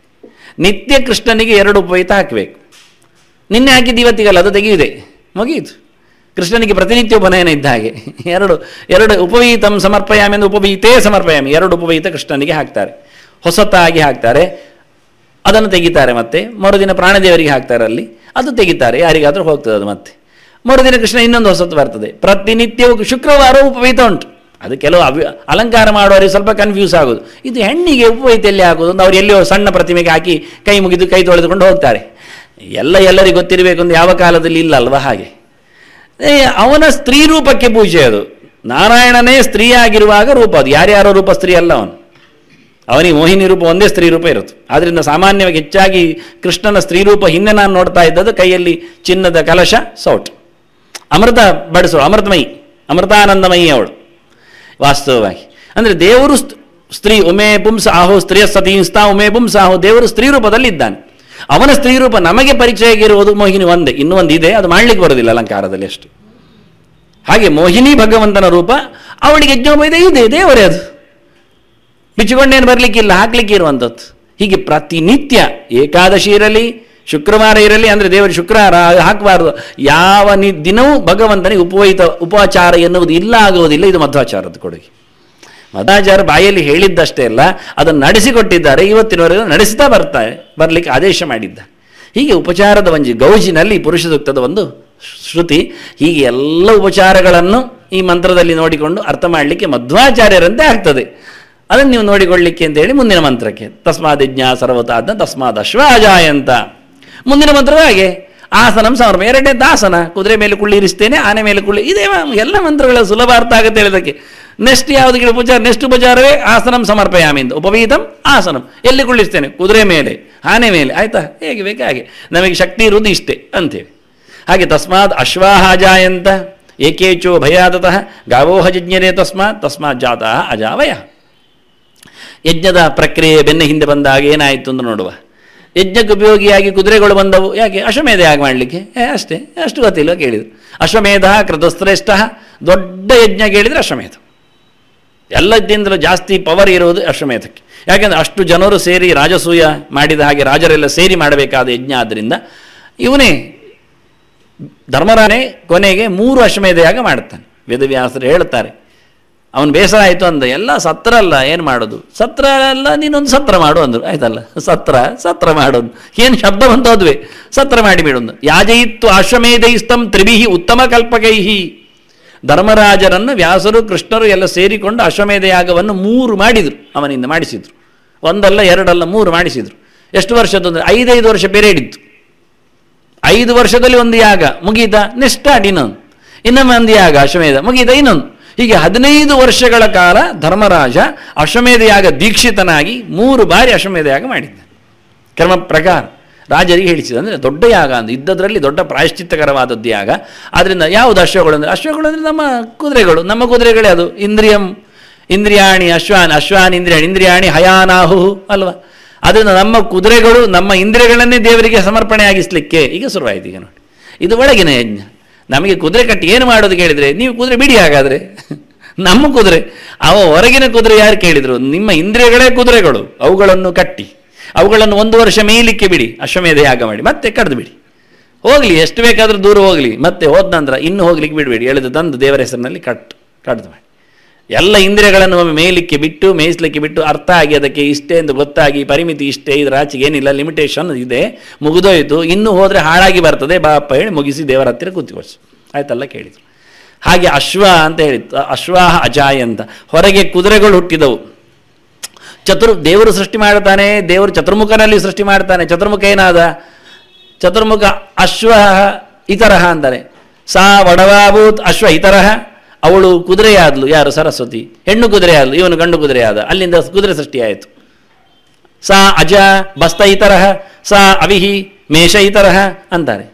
ಅವಳು ಆಡು ಆದ್ಲು, ಹೆಣ್ಣಾಡು ಆದ್ಲು, ಇವ ಗಂಡು ಆಡು ಆದ. ಅವಳು ಹೆಣ್ಣು ಗುರಿ ಆದ್ಲು, ಇವ ಗಂಡು ಗುರಿ ಆದ. ಸಂಸಾರ ಅದಕ್ಕೆಲ್ಲ ಹೆಸರು ಬೇರೆ ಬೇರೆ ಉಂಟು. ನಾವು ಹೇಳುವ ಗಂಡು ಹೆಣ್ಣು ಇಷ್ಟೇ ಹೇಳಬೇಕು, ಅದರ ಶಬ್ದಗಳು ಬೇರೆ ಇವೆ ಎಲ್ಲ.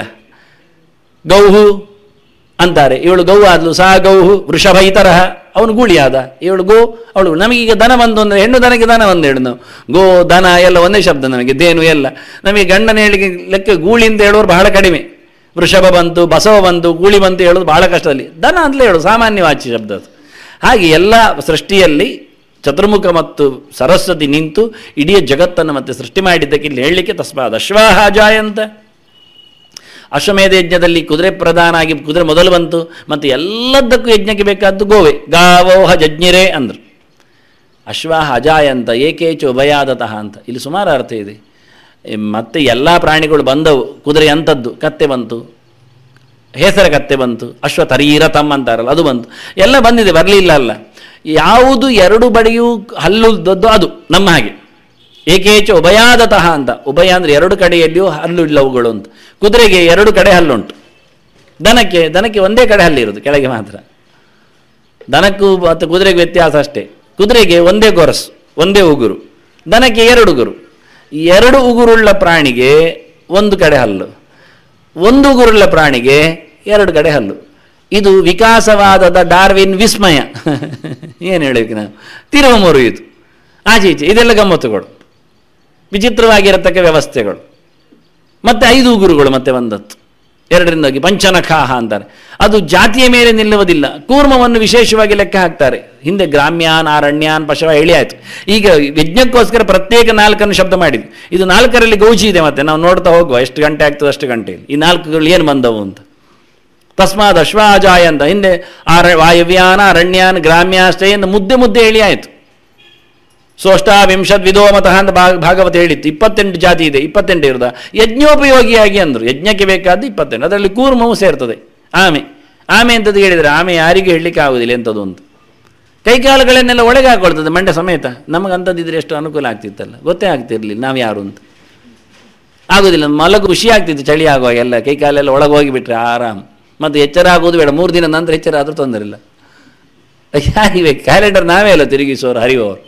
ನಮಗೆ ಅದಿಲ್ಲ, ನಮಗೆ ಭಾಗ್ಯ. 5 ಉಗುರು ಅಂತ ಇದ್ದಾರೆ. ಮತ್ತು ಇಷ್ಟು ಸಣ್ಣ ಪ್ರಾಣಿ ಎಲ್ಲ ಕೈಕಾಲು ಒಳಗೆ ಹೇಳ್ಕೊಳ್ತದೆ. ಕೂರ್ಮೋಂಗಾನೀಮ ಸರ್ವಶಃ ಅಂತ 5 ಉಗುರು. ಅದಕ್ಕೆ ಮತ್ತೆ ನೆಲದಲ್ಲಿ ಇರ್ತದೆ, ನೀರಿನಲ್ಲಿ ಹೋಗ್ತದೆ, ಮಣ್ಣಿನ ಒಳಗೆ ಹೋಗಿ ಕೂತ್ಕೊಳ್ತದೆ. ನೆನಪು ಮಾಡಿದಾಗ ಕರೀತದೆ ತನ್ನ ಮರಿಗಳನ್ನೆಲ್ಲ. ಇಂಥ ವಿಚಿತ್ರ ಪ್ರಾಣಿ ಅದು. ಮತ್ತೆ ಹೀಗೆಲ್ಲ ಅದ್ಭುತ. ಎಷ್ಟು ದೊಡ್ಡ ಸೆಲ್ ಅದರದ್ದು, ಗಟ್ಟಿಮೈ ಬೆನ್ನು. ಅದರ ಮೇಲೆ ಆನೆ ನಿಂತರೂ ಗೊತ್ತಾಗೋದಿಲ್ಲ ಅದಕ್ಕೆ, ಆರಾಮ ಹೇಳ್ತದೆ, ಕೂತ್ಕೊಂಡು ನಿಲ್ಲು ಅಂತ. ಅಷ್ಟು ಬಲವತ್ತರವಾದ ಪ್ರಾಣಿ. ಇಡೀ ಬ್ರಹ್ಮಾಂಡವನ್ನು ಹೊತ್ತು ನಿಂತದ್ದು ಕುರುಮುರುಪದಲ್ಲಿ ವಾಯು ಮತ್ತು ದೇವರಲ್ವ. ಅದರಿಂದ ಒಂದು ಅದ್ಭುತವಾದಂತಹ ಪ್ರಾಣಿಯಾಗಿ ಸೃಷ್ಟಿಯಲ್ಲಿ ಹೀಗೆ ಅನೇಕ ಸೃಷ್ಟಿಗಳು ಸೃಷ್ಟಿಯಾದವು. ಹೇಳ್ತಾ ಅಸ್ಮಾದ್ ಅಶ್ವಾಹ. ಮೊದಲು ಬೇಕಾದ್ದು ದೊಡ್ಡ ಯಜ್ಞ ಅನಿಸಿಕೊಂಡಂತಹ ಕುದುರೆ, ನಮ್ಮ ಒಳಗಿನ ಕುದುರೆ, ಅದರ ಸಂಹಾರಕ್ಕೆ ಕಡಿಬೇಕು ಅಂತೇಳಿ ಅಶ್ವಮೇಧಕ್ಕೆ. ಉಭಯಾದತಃ ಗಾವೋಹ ಜಜ್ಞಿರೆ. ಮತ್ತೆ ಬೇಕಾದ್ದು ದನ, ಹೆಚ್ಚು ಕೆಲಸ ಮಾಡುವಂಥದ್ದು ದನ, ತುಂಬ ಕೊಡುವಂಥದ್ದು. ಗದ್ದೆಯಲ್ಲಿ ಉಳುಮೆಗೆ ಬೇಕಾದ್ದು, ಅಲ್ಲಿಂದ ಭತ್ತ ಬರಬೇಕು ನಮಗೆ, ಭತ್ತದಿಂದ ಅಕ್ಕಿ ಮಾಡಬೇಕು ನಾವು, ಅದನ್ನು ಪಾಯಸ ಮಾಡಬೇಕಾದ್ರೆ ಹಾಲಲ್ಲಿ ಬೇಯಿಸಬೇಕು, ಹಾಲು ಬೇಕಾದರೆ ದನವನ್ನು ಕರಿಬೇಕು. ಮತ್ತು ಶುದ್ಧ ಮಾಡಲಿಕ್ಕೆ ಸೆಗಣಿ ಬೇಕು ನಮಗೆ. ಸರ್ವದೇವತಾಕವಾಗಿರತಕ್ಕಂತಹ ದನ ಅದು. ಆದ್ದರಿಂದ ಲಕ್ಷ್ಮಿ ಕೂತಿದ್ದಾಳೆ. ಲಕ್ಷ್ಮಿ ನೆಲದಲ್ಲಿ ಕೂತ್ರೆ ನಾರಾಯಣ ಬರ್ತಾನೆ. ನಮ್ಮ ಕರ್ಮದಲ್ಲಿ ಯಜ್ಞೋವೇ ವಿಷ್ಣು ಅಂತ. ನಾವು ಮಾಡುವುದು ದೇವರ ಸೇವೆ. ದೇವರು ಬರಬೇಕಾದ್ರೆ ಲಕ್ಷ್ಮಿಯನ್ನು ಕರೆದು ದೇವರು ಬರ್ತಾರೆ. ಲಕ್ಷ್ಮಿಯಲ್ಲಿದ್ದಾಳೆ, ಸೆಗಣಿಯಲ್ಲಿದ್ದಾಳೆ. ಅದರಿಂದ ಸೆಗಣಿಯಲ್ಲಿ ನೆಲವನ್ನು ಸಾರಿಸಿ ಮಂಡಲವನ್ನು ಬರೆದು ದೇವರನ್ನು ಕರೀಲಿಕ್ಕೆ ಅಂತ. ನೀವು ಸೆಗಣಿ ಸಾರಿಸದಿದ್ದರೆ ಅಲ್ಲಿ ದೇವತೆಗಳು ಬರುವುದಿಲ್ಲ. ಲಕ್ಷ್ಮಿ ಇಲ್ಲ ಅಂತಾಯಿತು, ದೇವರು ಬರುವುದೇ ಇಲ್ಲ. ಸುತ್ತರ ಕೆಲವರಿಗೆಲ್ಲ ಸಗಣಿ ಯಾಕೆ ಅಂತ ಕೇಳ್ತಾರೆ. ನಾವು ಶ್ಯಾಂಪ್ ಆಗಿದ್ದೇವೆ, ನಾವು ಸ್ಪ್ರೇ ಮಾಡಿದ್ದೇವಲ್ಲ ಹೇಳ್ತೇವೆ. ನೀವು ಸ್ಪ್ರೇ ಮಾಡಿದ್ರಲ್ಲಿ ಕಲಿ ಇದ್ದಾನೆ, ಅದು ಕೂತಿದ್ದರಿಂದ ದೇವರು ಇವತ್ತು ಎಲ್ಲ ಒಂದು ವರ್ಷಕ್ಕೂ ಬರೋದಿಲ್ಲ ಅಂತ ಆ ವಾಸನೆಗೆ. ನೀವು ಸೆಗಣಿ ತಂದು ಹಾಕಿದೆಯಾ, ದೇವರು ಕೂಡಲೇ ಬರ್ತಾರೆ. ಇದು ವ್ಯವಸ್ಥೆ ಆಗಿಬಿಟ್ಟಿದೆ ಹೇಳ್ತಾರೆ. ಇಷ್ಟು ಚೆನ್ನಾಗಿ ಚಿಂತನೆಯನ್ನು ಕೊಡ್ತಾರೆ. ಅದನ್ನ ಗಾವೋಹ ಅಂದ ಇವ. ದನಗಳು ಬಂದು ಅಂದರೆ ಎಷ್ಟು ಖುಷಿ ಆಯ್ತು ಹೇಳಿದೆ. ಯಾಕೆ ದನ ಇಲ್ಲದ ಯಜ್ಞದ ಕಲ್ಪನೆ ಇಲ್ಲ. ಕ್ರೆಡಿಟ್ ಗೋಸ್ ಟು ಅದಕ್ಕೆ. ಯಾವತ್ತು ನೋಡಿದ್ರೆ ಏನು ಮಾಡಿದರೂ ದನಕ್ಕೆ ಹೋಗ್ತದೆ ಲಾಭ. ಯಾಕೆ ಕೊಟ್ಟದ್ದು ಅದುವೇ. ನಿಮಗೆ ಯಜ್ಞ ಮಾಡಲಿಕ್ಕೆ ತುಪ್ಪ ಬೇಕೇ ಬೇಕಲ್ಲ. ನೀವು ತುಪ್ಪ ಇಲ್ಲ ಚಿಮಣೆಯಲ್ಲಿ ಏನು ಮಾಡ್ತೀರಾ, ಸೀಮೆಎಣ್ಣೆಯಲ್ಲಿ ಮಾಡ್ತೀರಾ? ಇಲ್ಲಲ್ಲ. ಆದ್ದರಿಂದ ನಿಮಗೆ ಬೇಕಾದ ತುಪ್ಪ ಎಲ್ಲಿಂದ? ದನದಿಂದ. ಅದನ್ನು ನೀವು ಮಾಡಿದ ಒಂದೊಂದು ಆಹುತಿಗೂ ದನಕ್ಕೆ ಉಂಟು ಕೊಡಲಿಕ್ಕೆ. ನೀವು ದನದ ಋಣಿಗಳು ಎಷ್ಟು ದುಡ್ಡು ಕೊಟ್ಟು ತಗೊಂಡ್ರು ಲೆಕ್ಕಕ್ಕೆ ಇಲ್ಲ, ಅದು ವ್ಯವಸ್ಥೆ ಎಲ್ಲ ಹೇಳ್ತಾರೆ. ಅದರಿಂದ ಗಾವೋಹ ಯಜ್ಞ ಗಮ್ಮತ್ತಂತ ಹೇಳ್ತಾನೆ. ದನಗಳು ಬಂದು ಅಂದರೆ ಮುಗಿದೋಯ್ತು, ಯಜ್ಞ ಸಾಂಗಾಯ್ತು. ಪೃಷದಾಜ್ಯಕ್ಕೆ ನಾವು ಆಗ ನೋಡಿ ಮೊಸರು ಬೇಕಾದರೆ ದನ ಬೇಕು. ಹಾಲು, ಮೊಸರು, ತುಪ್ಪ, ಗೋರೋಚನ, ಗೋಮೂತ್ರ, ಸೆಗಣಿ, ಭರಣಿ ಎಲ್ಲ ಬೇಕು. ಹಿಂದೆಲ್ಲ ಅಗ್ನಿಹೋತ್ರಿಗಳು ಪ್ರತಿನಿತ್ಯ ಮನೆಯಲ್ಲಿ ಬೆಂಕಿಯನ್ನು 24 ಗಂಟೆಯಲ್ಲಿ ಕಾಯುವುದು ಹೇಗೆ ಅಂತ ಗೊತ್ತುಂಟು ನಿಮಗೆ? ಯಾರದ್ದೋ ಅಂಗಳದಲ್ಲಿ ಎಲ್ಲಿಯೋ ಒಂದು ಹೊಂಡ ನೋಡ್ಬೋದು ನೀವು. ಇವತ್ತು ಭಾಳ ಹಳ್ಳಿಯಲ್ಲಿ ಹೋದರೆ ಅವ್ರ ಮೆಲ್ಲ ಹೇಳ್ತಾರೆ ಇಲ್ಲೆಲ್ಲ ಇತ್ತು ಅಂತ. ನೆಲದಲ್ಲಿಯೇ ಒಂದು ಹೊಂಡ, ಕಲ್ಲಿನ ಹೊಂಡ, ಅದು ಕಲ್ಲಿರ್ತದೆ, ಅರಿಯುವ ಕಲ್ಲಿನಂಥದ್ದೇ ಇರ್ತದೆ ಸಾಮಾನ್ಯ. ಅವಲಕ್ಕಿ ಕೆಲವೊಮ್ಮೆ ಕುಟ್ಟುವುದುಂಟು, ಆ ರೀತಿಯದ್ದೇ. ಹೊಂಡದಲ್ಲಿಯೂ ಕೆಲವರು ಅವಲಕ್ಕಿ ಕೊಡ್ತಾರೆ, ಇಲ್ಲ ಅಲ್ಲ. ಕೆಲವರು ಜಿಡ್ಡೆಯಲ್ಲಿ ಕೊಡ್ತಾರೆ, ಮೂವೇಬಲ್ ಉಂಟು, ಕೆಲವು ಮೂವೇಬಲ್ ಇಲ್ಲ. ಅಂಗಳದಲ್ಲಿ ಹೊಂಡದಲ್ಲಿ ಬೆರಣಿಯನ್ನು 4 ಹಾಕುವುದು, ಅಲ್ಲಿ ಬೆಂಕಿ ಬೆಳಿಗ್ಗೆವರೆಗೆ ಇರ್ತದೆ. ಅದು ಸೆಗಣಿ ತಟ್ಟಿ ಒಣಗಿದ ನಂತರ ಅದು ಬೆರಣಿ ಆಗ್ತದೆ. ತಟ್ಟಿದರೆ ಬೆರಣಿಯಾದೆ, ಅದು ಹೇಳ್ತದೆ. ಇಟ್ಟರೆ ಸಗಣಿಯಾದೆ. ಆ ತಟ್ಟಿದ ಬೆರಣಿಯಲ್ಲಿ ಹಾಗೆ ಅದಕ್ಕೇನು ಸೇರಿಸಲಿಕ್ಕಿಲ್ಲ. ಗೋಮಯ, ನಾವು ಗೋಪಿಂಡ ಅಂತ ಹೇಳಿ ಗೋಮಯ ಪಿಂಡ ಅಂತಲೇ ಕರೀತದೆ ಕ್ರಮ. ಬೆಂಕಿಯ ಮೇಲೆ ಅದನ್ನು ಹಾಕಿಬಿಟ್ರೆ ಅದರೊಳಗೆ ಬೆಂಕಿ ಎಳ್ಕೊಳ್ತದೆ. ಅದು ಸುಟ್ಟಾಗಿ ಕಪ್ಪಾಗಿ ಹೋಗ್ತದೆ. ಅದರ ಮೇಲೆ ಇನ್ನೊಂದು ಬೆರಣಿ ಹಾಕಿಬಿಡೋದು. ಬೆಳಗ್ಗಿನವರೆಗೆ 2-3 ಬೆರಣಿ ಹಾಕಿದರೆ ಬೆಳಗ್ಗಿನವರೆಗೆ ಬೆಂಕಿ ಆಗಿರ್ತದೆ. ದನ ಅಂಥದ್ದು ದಿನಕ್ಕೆ 100 ಬೆರಣಿಗಿಂತ ಜಾಸ್ತಿ ಕೊಡ್ತದೆ ಲೆಕ್ಕ ಹಾಕ್ಲಿಕ್ಕೆ ಹೋದರೆ. ಕಷ್ಟವೇ ಇಲ್ಲ.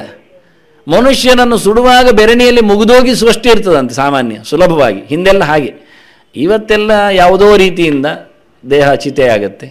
ಆದರೆ ಹಿಂದಿನ ಕ್ರಮ ಹಾಗೆ, ಶುದ್ಧವಾದಂತಹ ಸಂಗತಿಯಲ್ಲಿ ಅವನ ಅವಭೃತ ಆಗುವ ವ್ಯವಸ್ಥೆಗಳು. ಅದರಿಂದ ಗಾವೋಹ ಅಂದರು.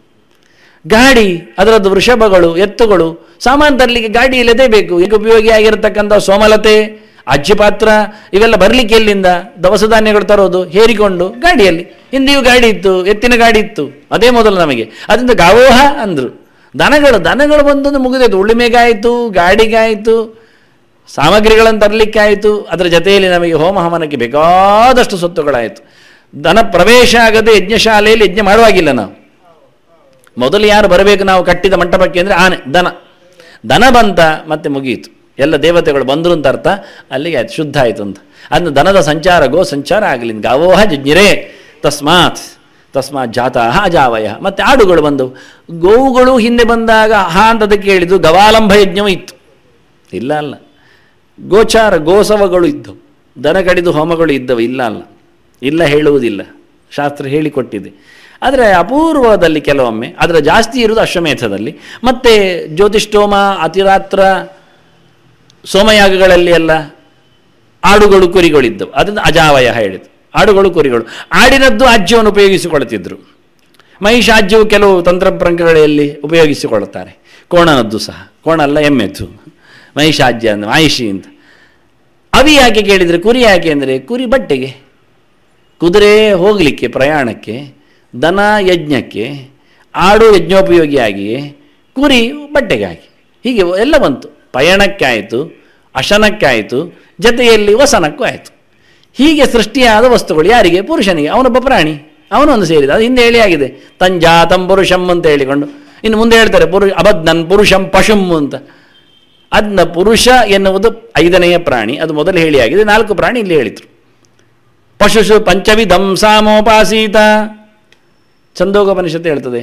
5 ಬಗೆಯ ಪ್ರಾಣಿಗಳಲ್ಲಿ ಪಂಚ ಉಪಾಸನೆ ಸಾಮದ್ದು ಮಾಡಲಿಕ್ಕೆ ಉಂಟು ಅಂತ. ಸಾಮ ಅಂದರೆ ಆಗ ಬಂತಲ್ಲ, ಸಾಮಾನ್ಯ ಜಜ್ಞಿರೆ ಆಯಿತು. ಸಾಮಾನ್ಯ ಜಜ್ಞಿರೆ ಅದಕ್ಕೋಸ್ಕರ ಬಂದದೆ. ಆದ್ದರಿಂದ ಛಂದಾಂಸಿ ಜಜ್ಞಿರೆ, ಅಲ್ಲಿ ಛಂದಸ್ಸು ಬಂತು. ಸಪ್ತ ಛಂದಸ್ಸುಗಳು ವಾಕ್ಯಗಳು ಅಂತ ಅರ್ಥ. ಅವ ಹೇಳುವುದು ಓ ಶ್ರಾವಯ ಅಸ್ತು ಶ್ರೌಷಟ್ ಯೇ ಯಜಾಮಹೇ ಹೇಳುದವ. ಯಜ ಮೊದಲು ಹೇಳ್ತಾನೆ. ಆನಂದ ಏಜಾಮಹೇ ಔಷಟ್ 5. ಆನಂದ ಓಂ ಶೋಂ ಸಾವ ಓತಾಮೋ ದೇವ, ಹೀಗೆ ಏರು. ಇದು ಯಜ್ಞದ ಪ್ರಕ್ರಿಯೆಗಳ ಛಂದಸ್ಸುಗಳು 7. ಇದರ ಅರ್ಥಗಳೇ ಮತ್ತೆ 7 ದಿನ ಆಗ್ತದೆ. ಇದೆಲ್ಲ ಚಿಂತನೆ ಮಾಡ್ತಾರೆ ಅವರು ಬಹಳ ಅದ್ಭುತವಾಗಿ.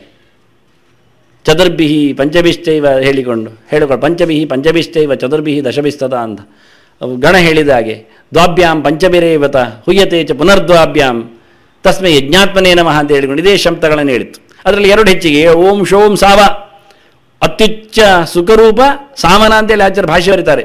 ತುಂಬ ಸುಖವುಳ್ಳವನೇ, ಸವನ ತ್ರಯದಲ್ಲಿಯೂ ಆರಾಧನೀಯನೇ, 3 ಹೊತ್ತಿನ ಯಜ್ಞದಲ್ಲಿಯೂ ಪೂಜ್ಯನಾದವನೇ, ಓ ಧಾಮ ಓ ದೇವ, ಎಲ್ಲ ದೊಡ್ಡ ಆಸರೆಯೇ, ಎಲ್ಲಕ್ಕೂ ಮಿಗಿಲಾದವನೇ, ಓ ಸ್ವಾಮಿಯೇ ಅಂತ, ಓ ತಾಮೋ ದೇವ ಅಂತ ಹೇಳುವಾಗ ನಮಗೆ ಖುಷಿ ಆಗುತ್ತೆ, ಎಷ್ಟು ಚೆನ್ನಾಗಿರುತ್ತೆ ಅಂತ. ಇದೆಲ್ಲ ಮಂತ್ರಗಳು ಬರುತ್ತೆ. ಹೀಗೆ ಸಪ್ತ ಛಂದಸ್ಸಿನ ಮಂತ್ರಗಳು, ಸಾಮದ ಪ್ರಭೇದಗಳು. ಸಾಮ ಹಿಂತ ಶುರುವಾಗೋದು, ಎತ್ತುಗಡೆ ಹಿಂಕಾರ, ಆನಂತರ ಪ್ರಸ್ತಾವ ಆಲಾಪನೆ ಮತ್ತು ಉದ್ಗೀತ. ನನಗೆ ಸಂಗೀತ ಎಲ್ಲಿ ಬಂತು ಅಂತ ಕೆಲವರು ಕೇಳಿದ್ರೆ, ನೀವು ಯಾವತ್ತು ಓದಿದ್ದು? ನಾನು ಅಂದರೆ ಎಲ್ಲ ಭರತನಾಟ್ಯ ಆಗಲಿ, ಸಂಗೀತ ಆಗಲಿ, ಅಲಂಕಾರ ಶಾಸ್ತ್ರ ಆಗಲಿ ಎಲ್ಲ ಪುರಾಣಗಳದ್ದೇ. ನೀವು ಬನ್ನಿ ಪುರಾಣಕ್ಕೆ, ಕೇಳಲಿಕ್ಕೆಲ್ಲ ನೋಡಲಿಕ್ಕೆ, ಪುರಾಣ ನೋಡುವುದು. ರೇವತರಾಜ ಇದ್ದಾನಲ್ಲ, ಅವನು ತನ್ನ ಮಗಳಿಗೆ ಗಂಡ ಯಾವುದು ಅಂತ ಕೇಳಲಿಕ್ಕೆ, ಗಂಡು ಯಾವುದು ಕೇಳಲಿಕ್ಕೆ ಬ್ರಹ್ಮಲೋಕಕ್ಕೆ ಹೋದ.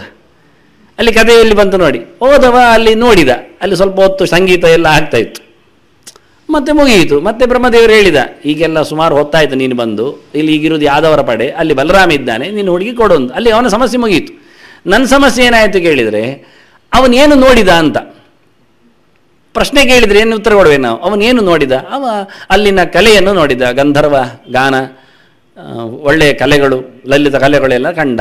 ಅದು ಹೇಗೆ ಇದೆ ಬಂದಲ್ಲ, ಈಗ ಪುರಾಣ ತೆಗೀರಿ ಮಗ. ಹಾಗಾದರೆ ರೇವತರಾಜ ಕಂಡ ಗಾಂಧರ್ವ ವಿದ್ಯೆ, ಬ್ರಹ್ಮಲೋಕದಲ್ಲಿ ನಡೆಯುತ್ತಿರುವ ಸಂಗೀತ ಸ್ವರಗಳು ಸಿಕ್ಕಿದವು ನನಗೆ. ಹೇಳಲೇಬೇಕು ಅವ್ರು ಕೇಳಿದರೆ. ಈಗ ಸೂತರು ಪ್ರಶ್ನೆ ಕೇಳಿದರೆ, ಸೂತರ ಹತ್ರ ಪ್ರಶ್ನೆ ಕೇಳಿದರೆ ಸೌನಕರು ಅವ್ರು ಕೇಳಲೇಬೇಕಲ್ಲ, ಮುಗೀತಲ್ಲ. ಆದ್ದರಿಂದ ಕಥೆಗಳು ಓಡುವಾಗ ಮಧ್ಯದಲ್ಲಿ ಗಡಕ್ಕೆ ನಿಲ್ಲಿಸಿ ಏನೋ ಕ್ವಶನ್ ಕೇಳಿದ್ರು, ನಾನು ಸಿಕ್ಕಿ ಬೀಳುವುದಲ್ಲೇ ನಾವು. ಅದನ್ನೆಲ್ಲ ಹಾಗೆ. ಆದ್ದರಿಂದ ಎತ್ತುಗಡೆ ಹಿಂಕಾರ ಹೆಸರದಕ್ಕೆ, ಆನಂತರ ಪ್ರಸ್ತಾವ ಆಲಾಪನೆ ಮತ್ತು ಉದ್ಗೀತ ಅದರ ಚಿಂತನೆ ಮತ್ತು ಪ್ರತಿಹಾರ, ನಿಲುಗಡೆ, ಕೊನೆಗೆ ನಿಧನ, ಮುಗಿತಾಯ. ಅಲ್ಲಿ ಮುಗೀತು. ಪದ್ಯದ 5 ಗಡೆ ಇತ್ತು. ಅಂತ ಶ್ರುತಿ ಹಿಡಿತಾನೆ. ಅಗ್ನಾಯ ಹಿಂದೆ ಹೇಳ್ತಾನೆ, ಅಗ್ನೇ ಬರುವ ಅಂತ ಕಲಿತಾನೆ. ವೀತಯೇ ಗೃಣಾನೋ ಹವ್ಯದಾತಯೇ, ಇದಿಷ್ಟು ಉದ್ಗೀತ ಆಗ್ತದೆ. ನಿನ್ನ ಸ್ತೋತ್ರ ಮಾಡಿಕೊಂಡು ನಿನಗೆ ಹವ್ಯ ಕೊಡಿಸ್ಬೇಕು ಅಂತ ನಾವೆಲ್ಲ ಒಟ್ಟು ಸೇರಿ ನಿಂತಿದ್ದೇವೆ ಅಂತ. ಆನಂತರ ಕೊನೆಗೆ ನಿಲ್ಲಿಸ್ತಾನೆ ಅವನು ಅದನ್ನು. ನಿಹೋತಾಹಿ ಸಬರ್ಹಿಷಿ, ಅದು ನಿಧನ. ಪ್ರತಿಹಾರ ನಿಧನ, ಕೊನೆಯಾಗುವುದು, ಮುಗಿಯಿತು. ಇಲ್ಲಿಗೆ ಪಂಚವಿಧಂ ಸಾಮೋಪಾಸೀತ ಅಂತ. ಇದಕ್ಕೆ ಗಂಟೆ ಗಟ್ಟಲೆ ಬೇಕಾಗುತ್ತೆ ಹೇಗೆ ಹೇಳುವುದೆಲ್ಲ ಹೇಳಬೇಕಾದ್ರೆ. ಓ ಗ್ರಾಯಿ ಅಂತೇಳಿ ಕರೀಲಿಕ್ಕೆ ಕ್ರಮ ಉಂಟು. ಹಾಗೆ ಪಂಚವಿಧ ಸಾಮೋಪಾಸನೆಯಲ್ಲಿ 5 ಇದ್ದಾರೆ. ನಿಧನದಲ್ಲಿ ಸಂಕರ್ಷಣ ಇದ್ದಾನೆ, ಅವನೇ ಪುರುಷ ಏವ ನಿಧನಂ ಅಂತಾರೆ. ಪುರುಷ ಪ್ರಾಣಿಯೇ ಕೊನೆ, ಸಾಯಲಿಕ್ಕಿರುವವನು. ಇವುಗಳೆಲ್ಲ ಮೇಲಕ್ಕೆ ಹೋಗ್ತಾವೆ. ಯಜ್ಞ ಮಾಡಿ ಅಶ್ವವನ್ನು ಕಡಿದು ಅಶ್ವಕ್ಕೆ ಸ್ವರ್ಗ ಸಿಗ್ತದೆ. ಮತ್ತೆ ಕಡಿದವ ಪೇಪರಲ್ಲಿ ಹಾಕಿ ಬೀಳ್ತಾ ಇದ್ದಾನೆ. ಅಶ್ವಮೇಧ ಯಾಗ ಮಾಡಿದೆ, ಅಶ್ವಮೇಧ ಯಾಜಿ, ಸೋಮಯಾಜಿ, ವಾಜಪೇಯಿ ಹೆಸರಿಟ್ಟುಕೊಂಡು ಇವನು ಹೊಂಡಕ್ಕೆ ಬೀಳ್ತಾ ಇದ್ದಾನೆ. ಹೆಸರಾಗಿದ್ದ ತಕ್ಷಣ ಮಾಡಿದ್ದು ಹೋಯ್ತು. ಧರ್ಮ ಕ್ಷರತಿ ಕೀರ್ತನ, ಕುದುರೆ ಮೇಲೆ ಹೋಯ್ತು, ನಾವು ಕೆಳಗೆ ಬಿದ್ದೆವು. ಅದನ್ನ ಪುರುಷ ಏವ ನಿಧನಂ ಅಂತಾರೆ. ಅಜಗಳು, ಶಿರಗಳು, ತಲೆಯ ಸ್ಥಾನದಲ್ಲಿ ನಿಂತವರು, ಅವರಲ್ಲಿ ಪ್ರದ್ಯುಮ್ನ ಇದ್ದಾನೆ. ಅವಿಗಳು ಮತ್ತೆ ಅವರು ಬಾಹುಸ್ಥಾನದಲ್ಲಿದ್ದಾರೆ, ಅವರಲ್ಲಿ ಪ್ರಸ್ತಾವದಲ್ಲಿ ಇದೆ, ಅಲ್ಲಿ ವಾಸುದೇವ ಇದ್ದಾನೆ. ಉದ್ಗೀತ ಅವನು ನಾರಾಯಣನೇ, ಅದು ನಡುವೆಯಲ್ಲಿ ಸಿಕ್ಕಿದೆ, ಅದು ಗೋವುಗಳು. ಅದರಿಂದ ಉದ್ಗೀತ ನಾರಾಯಣ ರೂಪ ಅವುಗಳಲ್ಲಿದೆ. ಆನಂತರ ಅವುಗಳು ತೊಡೆ ಸ್ಥಾನದಲ್ಲಿ, ಊರು ಸ್ಥಾನದಲ್ಲಿ ಬಂದಿವೆ, ಪಾದಸ್ಥಾನದಲ್ಲಿ ಮತ್ತೆ ಬಂದದ್ದು ಅದು ಪ್ರತಿಹಾರ, ಕೊನೆಗೆ ಇಳಿತಾಯಕ್ಕೆ ಬಂದದ್ದು ಅದು ಅಶ್ವಗಳು. ಅಲ್ಲಿರುವುದು ಅನಿರುದ್ಧ. ಹೀಗೆ ಪಂಚರೂಪ, ಪಂಚವಿಧಂ ಸಾಮೋಪಾಸೀತ, 5 ಭಗವಂತನ ರೂಪಗಳು ಸಿಕ್ಕಿದ್ದು. ಗಾವೋಹ ಯಜ್ಞನೇ ತಸ್ಮ ಹೇಳಿದಕ್ಕೆ, ಗಾವೋಹ ಹೇಳಿದಕ್ಕೆ ಅದು ಪ್ರಸ್ತಾವ, ಮಧ್ಯದಲ್ಲಿ ಇರು ಉದ್ಗೀತ, ಅದು ಪ್ರಸ್ತಾವ ಅಲ್ಲ ಉದ್ಗೀತ.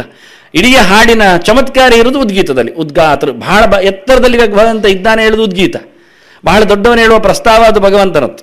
ಇಲ್ಲಿ ಪ್ರಸ್ತೋತ್ರ ಪ್ರಸ್ತಾವ ಹಾಡ್ತಾನೆ, ಉದ್ಗಾತರು ಉದ್ಗೀತ ಹಾಡ್ತಾನೆ, ಪ್ರತಿಹಾರ ಪ್ರತಿಹಾರ ಹಾಡ್ತಾನೆ, 3 ಒಟ್ಟು ಸೇರಿ ನಿಧನ ಹಾಡ್ತಾರೆ.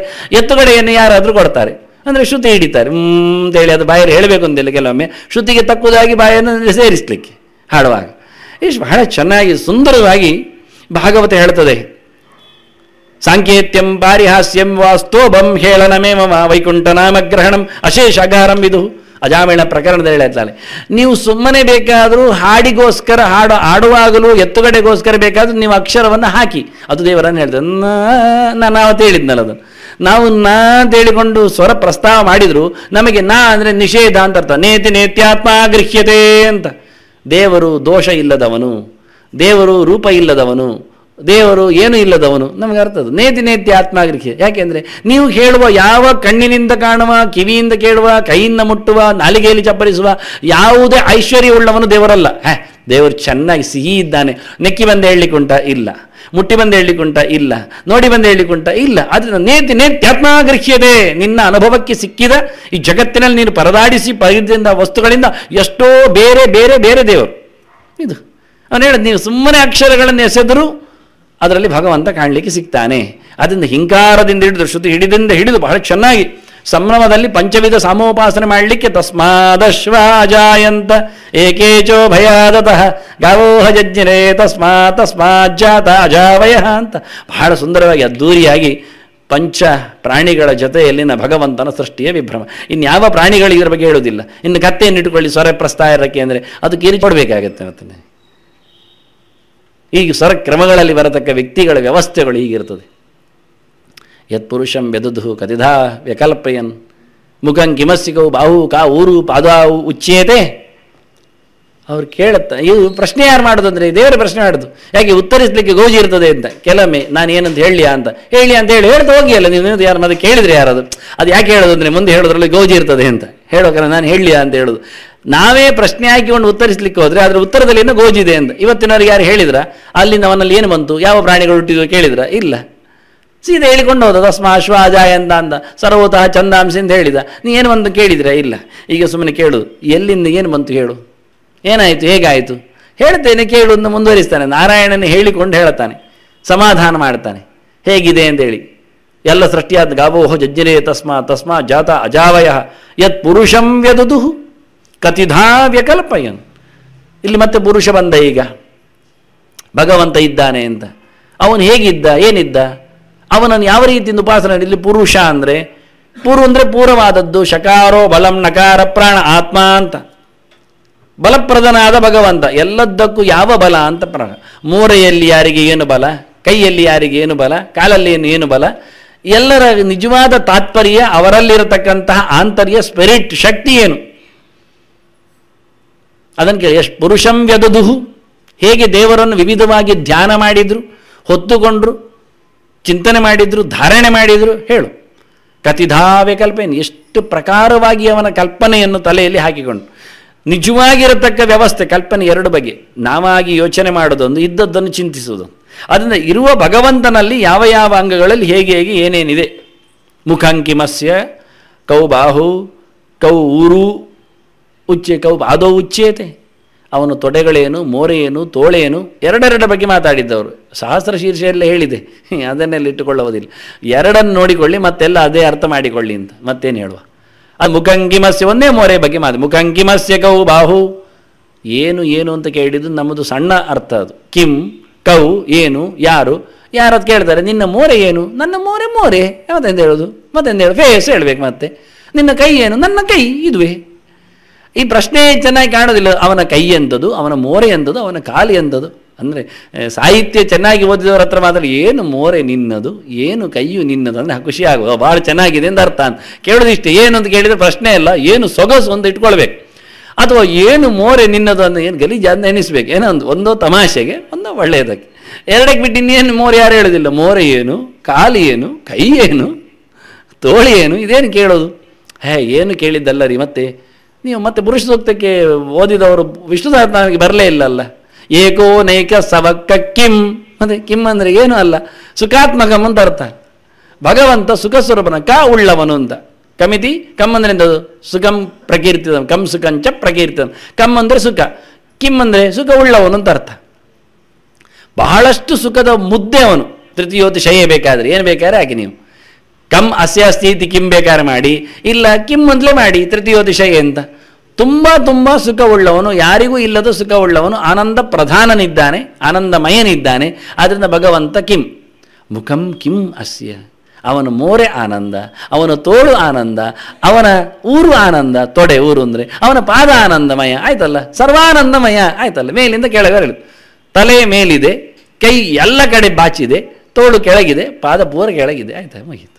ಅಲ್ಲ, ತೋಳಲ್ಲ, ತೊಡೆ ಕೆಳಗಿದೆ, ಅದರ ಕೆಳಗೆ ಕಾಲಿದೆ. ಹೀಗೆ 4 ಅವಯವಗಳನ್ನು ನೋಡ್ತಾ, 4 ಅವಯವಗಳು ಆನಂದ ಪ್ರಧಾನವಾದ ಚಿಂತನೆ ಮಾಡ್ತಾ, ಅದರಲ್ಲಿ ಯಾರೆಲ್ಲ ಬಂದಿದ್ದಾರೆ, ಹೇಗೆ ಬಂದಿದ್ದಾರೆ, ಎಲ್ಲಿ ಸೃಷ್ಟಿಯಾಗಿದ್ದಾರೆ, ಏನು ಕರೀಲಿ ಕೇಳ್ತಾನೆ. ಅದಕ್ಕೆ ಉತ್ತರವನ್ನೇ ಕೊಡ್ತಾನೆ. ಬ್ರಾಹ್ಮಣೋಸ್ಯ ಮುಖಮಾಸೀದ್ ಬಾಹು ರಾಜನ್ಯಕೃತ ಊರು ತದಸ್ಯ ದ್ವೈಷ್ಯ ಪದ್ಭ್ಯಾಂ ಶೂದ್ರು ಅಜಾಯತ. ಈ ಮಂತ್ರ ಹೇಳಿದ ತಕ್ಷಣ ಹೊಡಿತಾರೆ ಕೆಲವರು, ಅಂತ ಬಹಳ ಕಷ್ಟ, ಅರ್ಥ ಆಗುವುದಿಲ್ಲ ಅವರಿಗೆ. ಹೀಗೆ ಒಂದು ಕಲ್ಪನೆ ಮಾಡಿಬಿಡಿ ಸುಲಭವಾಗಿ. ಯಾಕೆಂದರೆ ದೇವರು ಮಲಗಿದ್ದಾರೆ, ಪ್ರಳಯ ಅಲ್ವಾ, ಪ್ರಳಯದಲ್ಲಿ ಸೃಷ್ಟಿ ಹೇಳುವುದಲ್ವ, ದೇವರಿಗಿದ್ದಾನೆ, ದೇವರು ಮಲಗಿದ್ದಾನೆ. ಈಗ ದೇವರಿಂದ ಸೃಷ್ಟಿ ಹೇಳಿ. ಈಗ ಮಲಗಿದ್ದ ದೇವರ ಮೋರೆಯಿಂದ ಬ್ರಾಹ್ಮಣ ವರ್ಗ ಬಂತು, ಬರಲಿ. ತೋಳಿನಿಂದ ರಾಜವರ್ಗ ಬಂತು, ಬರಲಿ. ತೊಡೆಯಿಂದ ವೈಶ್ಯರು ಹುಟ್ಟಿದ್ರು, ಆಗಲಿ. ಕಾಲಿನಿಂದ ಶೂದ್ರರು ಬಂದು, ಸರಿ ಆಯ್ತಲ್ಲ, ಈಗ ಏನುಂಟು, ಎಲ್ಲ ಒಂದೇ ಕಡೆಯಲ್ಲಿ ಬಂದಿದ್ದಾರಲ್ಲ. ಈಗ ಪಾದದಿಂದ ಶೂದ್ರರು ಬಂದು ಅಂದಾಗ, ತಲೆಯಲ್ಲಿ ದೇವರು ಬ್ರಾಹ್ಮಣರು ಬಂದಾಗ ಮೇಲೆ ಕೆಳಗೆ ಅಂತ ಯಾರು ಹೇಳಿದರು? ನೀವು ಮೇಲೆ ಕೆಳಗೆ ಚಿತ್ರವನ್ನು ಇಟ್ಟದ್ದಕ್ಕ ಚಿತ್ರವನ್ನು ಅಡ್ಡ ಹಿಡೀರಿ. ಪ್ರಳಯ ಕಾಲದ ಸೃಷ್ಟಿಯಲ್ಲಿ ಹೇಳುತ್ತಿರುವ ದೇವರ ಬಗ್ಗೆ ನೋಡಿ. ಮಲಗಿದ್ದಲ್ಲಿಯೇ ಚತುರ್ಮುಖ ಬಂದದ್ದಲ್ವಾ, ಕಮಲ ಮೇಲೆ ಬಂದದ್ದು, ಬ್ರಹ್ಮಾಂಡ ಕಮಲ, 14 ಹೆಸರಿದ್ದು, ತಲ್ಲೋಕ ಬದ್ಧಂ ಸೌಯೇವ, ಅದನ್ನು ಹೇಳಿಲ್ಲ ಶ್ಲೋಕಗಳದ್ದು, ಭಾಗವತದ್ದು. ಬ್ರಹ್ಮಾಂಡದ ಬಹಳ ದೊಡ್ಡದಾದ ಗೋಲ, 14 ಹೆಸಳಿನ ಪದ್ಮ, ಅದರಲ್ಲಿ ಚತುರ್ಮುಖ ಪದ್ಮಗರ್ಭ, ಪದ್ಮ ವಿಷ್ಟರ ಬಂದಿದ್ದಾನೆ.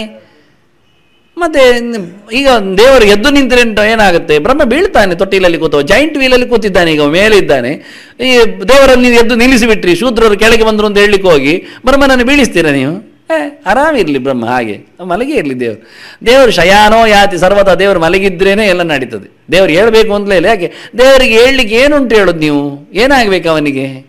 ಎಲ್ಲ ಇಂದ್ರಿಯಗಳು ಒಂದೇ ಬಗೆಯಲ್ಲ ಅವನದ್ದು. ಅವನದ್ದು ಕಾಲು ತಲೆಯೇ, ತಲೆಯೂ ಕಾಲೇ. ನೀವು ಎಂತ ಹೇಳ್ತಾ ಇದ್ದೀರಿ? ಮಧುರಾಧಿಪತೆ ಅಖಿಲಂ ಮಧುರಂ ಅಲ್ವಾ?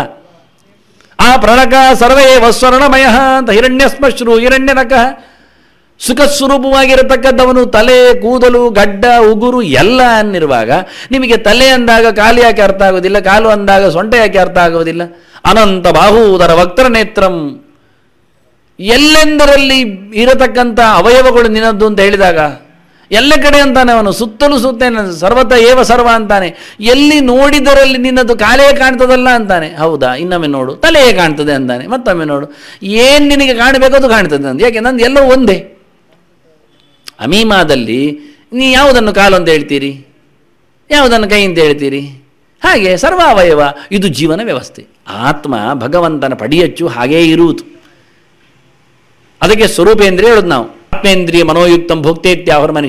ಜೀವ ಮೋಕ್ಷದಲ್ಲಿ ತಿಂತಾನ ಕೇಳಿದರೆ ಏನು ತಿನ್ಬೇಕು ನಿಮಗೀಗ? ನೋಡ್ತಾನೆ ಕೇಳಿದರೆ ಏನು ನೋಡ್ಬೇಕು ನಿಮಗೀಗ? ನಾನು ಅದೇ ಹೇಳೋದು, ನನಗೆ ಕಲ್ಪನೆ ಬರೋದಿಲ್ಲ ಅರ್ಥ ಹೇಳೋದು ಹೇಗೆ ಅಂತ. ಜೀವ ದೇವರನ್ನು ನೋಡ್ತಾನೆ ಅಂದರೆ ಎಂಥದಯ್ಯ ಅಪರೋಕ್ಷ ಆಯಿತು ಅಂದರೆ ಏನು ಅರ್ಥ? ಬಿಂಬಕ್ಕೆ ತಾನು ಯಾರು ಅಂತ ಪ್ರತಿಬಿಂಬಕ್ಕೆ ತಾನು ಯಾರು ಗೊತ್ತಾಯಿತು ಅಂದರೆ ತಾನು ಪ್ರತಿಬಿಂಬ ಅಂತ ಗೊತ್ತಾಯಿತು ಅಂತ ಅರ್ಥ. ನಾನು ದೇವರ ನೆರಳು ಅಂತ. ಯಾರ ನೆರಳು ಅಂತ ಗೊತ್ತಾದ ನಂತರ ದೇವರು ಯಾರಂತ ಗೊತ್ತಾಗದಿರ್ತದೆ. ಎಚ್ಚರ ದೇವರು ನೋಡುವುದು ಅಂದರೆ ಏನರ್ಥ ಹೇಳೋದು? ದೇವರ ನೆರಳು ಅಂತ ಅವನಿಗೆ ಅನುಭವ ಇದ್ದಾಗ ಕಾಣಲೇಬೇಕಲ್ಲ ದೇವರು ಸುತ್ತಮುತ್ತಲು ಎತ್ತರದಲ್ಲಿ. ಪ್ರತ್ಯಕ್ಷದ ಅನುಭವ ಅಲ್ಲ ಅವನಿಗೆ. ಅನುಭವಕ್ಕಿಂತ ಬೇರೆ ಪ್ರತ್ಯಕ್ಷ ಏನುಂಟು? ಜೀವನಿಗೆ ಕಣ್ಣೊಂದು ಬೇರೆ ಬೇಕಾ? ಕಣ್ಣು ಮುಚ್ಚಿದ್ರೂ ಗೊತ್ತಾಗುವ ಮುಕ್ತನಿಗೆ ಕಣ್ಣು ಯಾಕೆ ಬೇಕು? ಗೊತ್ತಾಗುವ ಕಿವಿಗೆ ಕಿವಿ ಯಾಕೆ ಬೇಕು? ತಿನ್ನದಿರತಕ್ಕ ಭೋಕ್ತೃವಿಗೆ ಅವನಿಗೆ ಬಾಯಿ ಯಾಕೆ ಬೇಕು? ತಿನ್ನದಿದ್ದಾಗ ಮಲಮೂತ್ರ ವಿಸರ್ಜನೆ ಇಂದ್ರಿಯಗಳು ಯಾಕೆ ಬೇಕು ಅವನಿಗೆ? ಮುಟ್ಲಿಕ್ಕೆ ಎಲ್ಲ ಎಲ್ಲಿ ಬೇಕಾದರಲ್ಲಿ ಚಿಂತನೆಯಲ್ಲಿ ಮುಟ್ಟುವವನಿಗೆ ಕೈ ಒಂದು ಬೇಕಾ? ಹೀಗೆ ವಿಚಿತ್ರ. ನಿಮಗೆ ಏನನ್ನು ಮುಟ್ಟದೆಯೂ ಮುಟ್ಟಿದ ಅನುಭವ ಆಗುತ್ತೋ ಮತ್ತೆ ಕೈ ಯಾಕೆ ಬೇಕು? ಮನಸ್ಸಿನಲ್ಲಿ ಮುಟ್ಟುವವರಿಗೆ ಮತ್ತೇನು ಬೇಕು? ಕೈ ಯಾಕೆ ಬೇಕು? ಹೀಗೆ ಅದ್ಭುತವಾಗಿರತಕ್ಕಂಥ ಸ್ವರೂಪಭೂತವಾದ ಇಂದ್ರಿಯಗಳು ಜೀವರಿಗೆ ಮೋಕ್ಷದಲ್ಲಿ. ಆಗ ಸ್ಥೂಲ ದೇಹಗಳು ಯಾವುದೂ ಇಲ್ಲ, ಎಲ್ಲ ಕಳಚಿ ಹೋಗಿರತಕ್ಕ ಕಥೆಗಳು. ಹಾಗೆ ಭಗವಂತನ ಕ್ರಮ. ಅದೇ ಭಗವಂತನಿಗೆ ಒಂದು ಕಾಲು ಯಾವುದು, ತಲೆ ಯಾವುದು, ಕೈ ಯಾವುದು ಕೇಳಲಿಕ್ಕೆ ಹೋಗಬೇಡಿ. ಎಲ್ಲ ಒಂದೇ, ಎಲ್ಲಿ ಬಂದರೂ ಒಂದೇ ದೇವರದ್ದು. ಅದರಿಂದ ಯಾವುದೇ ಜಾತಿ ವರ್ಗದಲ್ಲಿ ಮೇಲೆ ಕೆಳಗೆ ಮಾಡಲಿಲ್ಲ.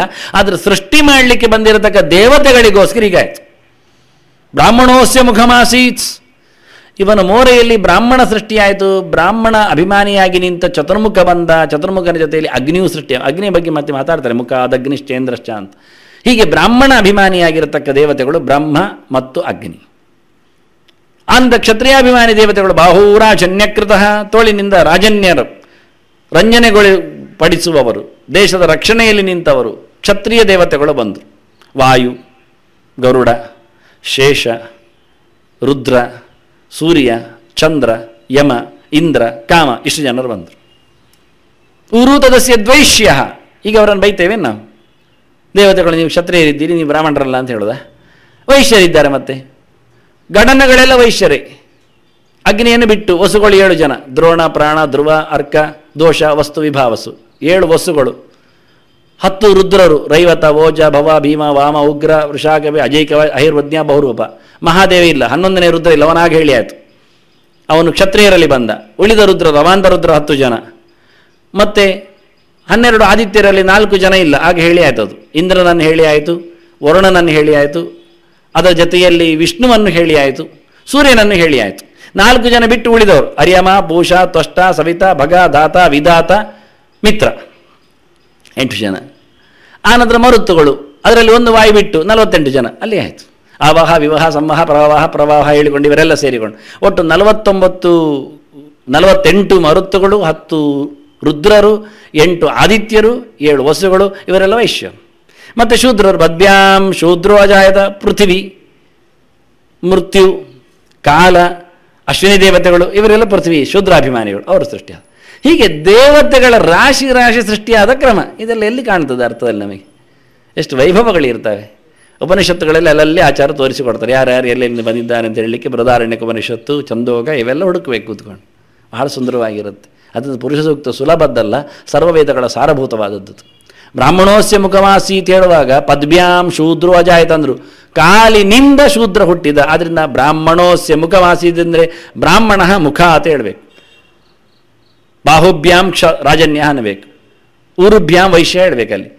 ಹಾಗೆ ಪದ್ಭ್ಯಾಂ ಶೂದ್ರೋ ಅಜಾಯತ ಅಂದರೆ ಪಾದ ಅಂತ ಹೇಳಬೇಕು, ಪಾದೋಸ್ಯ ಶೂದ್ರ ಹೇಳಬೇಕು, ಬ್ರಾಹ್ಮಣೋಸ್ಯ ಮುಖಂ ಹೇಳಿಲ್ವ. ಅಂದ ಒಂದು ವಿಭಕ್ತಿ ವ್ಯತ್ಯಾಸ ಮಾಡಿ ಇನ್ನೊಂದು ಹೇಳಿದ್ದಕ್ಕೆ ಕಾರಣ, ದೇವರ ಮೋರೆಯನ್ನು ಬ್ರಾಹ್ಮಣ ಅಂತ ಕರಿಬೇಕು, ದೇವರ ತೋಳನ್ನು ರಾಜನ್ಯ ಅಂತ ಕರಿಬೇಕು. ರಂಜಯತಿಯಿಂದ ದೇವರು ಕೇವಲ ಜಗದ್ರಕ್ಷ ಕೇವಲೋದ್ಯೋಗಿನೋ ನಿಶಮ್ ಅಂತಾರೆ. ದೇವರ ತೋಳು ಯಾಕಿರೋದು ಅಂದರೆ ಲೋಕ ನೋಡಿಕೊಳ್ಳಿಕ್ಕೆ ಇರುವುದು ಅಂತ, ಮತ್ತೆಂಥ ಕೆಲಸವೇ ಇಲ್ಲ ಅದಕ್ಕೆ. ದೇವರ ಬೋನೆ ಯಾಕಿರುವುದು ಅಂದರೆ ವೇದಗಳನ್ನು ಹೇಳಲಿಕ್ಕಿರುವುದು. ಬ್ರಹ್ಮ ಹಣತಿ, ವೇದವನ್ನು ತಿಳಿಸುವುದೇ ದೇವರದ್ದು ಕರ್ಮ, ನಿರಂತರ ಉದ್ಗಿರ ಅಂತ ಹೇಳಿದ್ದದಕ್ಕೋಸ್ಕರ. ದೇವರದ್ದು ತೊಡೆ ಯಾಕೆ ಹೇಳಿದರೆ ರಕ್ಷಣೆಗೆ. ವೈಶ್ಯರು, ವಿಟ್ಟು ಅಂದರೆ ವೈಶ್ಯರು, ಅವರನ್ನು ನೋಡಿಕೊಳ್ಳುವುದೇ ಅವನ ಧರ್ಮ. ಶುಚಾದ್ರವತೆ ಇತಿ ಶೂದ್ರಂ ಅಂತ, ಆಶುದ್ರವತೇವ. ಮತ್ತೆ ಶೂದ್ರ ಅಂದರೆ ಯಾರಿಗಾದರೂ ಕಷ್ಟದಲ್ಲಿದ್ದಾಗ ಕೂಡಲೇ ಸಂಕಟ ಅಂತ ಅನಿಸಿಕೊಳ್ಳುವುದು, ಅವರ ರಕ್ಷಣೆಗೆ ಓಡುವುದು, ಅದು ಶೂದ್ರ ಧರ್ಮ. ಅದರಿಂದ ಪ್ರತಿಯೊಬ್ಬನು ಶೂದ್ರನಾಗದೆ ಬ್ರಾಹ್ಮಣನಾಗುವುದಿಲ್ಲ. ಇಷ್ಟೇ. ಬ್ರಾಹ್ಮಣ ಅಂದರೆ ಗುಡ್ ಕ್ವಾಲಿಟೀಸ್ ಅಂತ ಅರ್ಥ, ಒಳ್ಳೆ ಗುಣವಂತಿಕೆ ಉಳ್ಳವನು ಬ್ರಾಹ್ಮಣ ಅಂತ. ಕೆಟ್ಟ ಗುಣ ಇದ್ದರೆ ಜಾತಿಯಲ್ಲಿ ಬ್ರಾಹ್ಮಣನಾಗಿದ್ದರೂ ಅವನು ಕ್ಷತ್ರಿಯನೋ ವೈಶ್ಯನೋ ಶೂದ್ರನೋ ಆಗ್ತಾನೆ. ಶೂದ್ರನ ಒಳ್ಳೆ ದೊಡ್ಡ ಗುಣ ಏನು ಕೇಳಿದರೆ ಮೊದಲಿಗೆ ಶುಚಾದ್ರವತೆ ಅಂತ, ಎಲ್ಲಿಯಾದರೂ ಕಷ್ಟ ಆದರೆ ಕೂಡಲೇ ಹೆಲ್ಪಿಗೆ ಬರುವವನು ಶೂದ್ರ.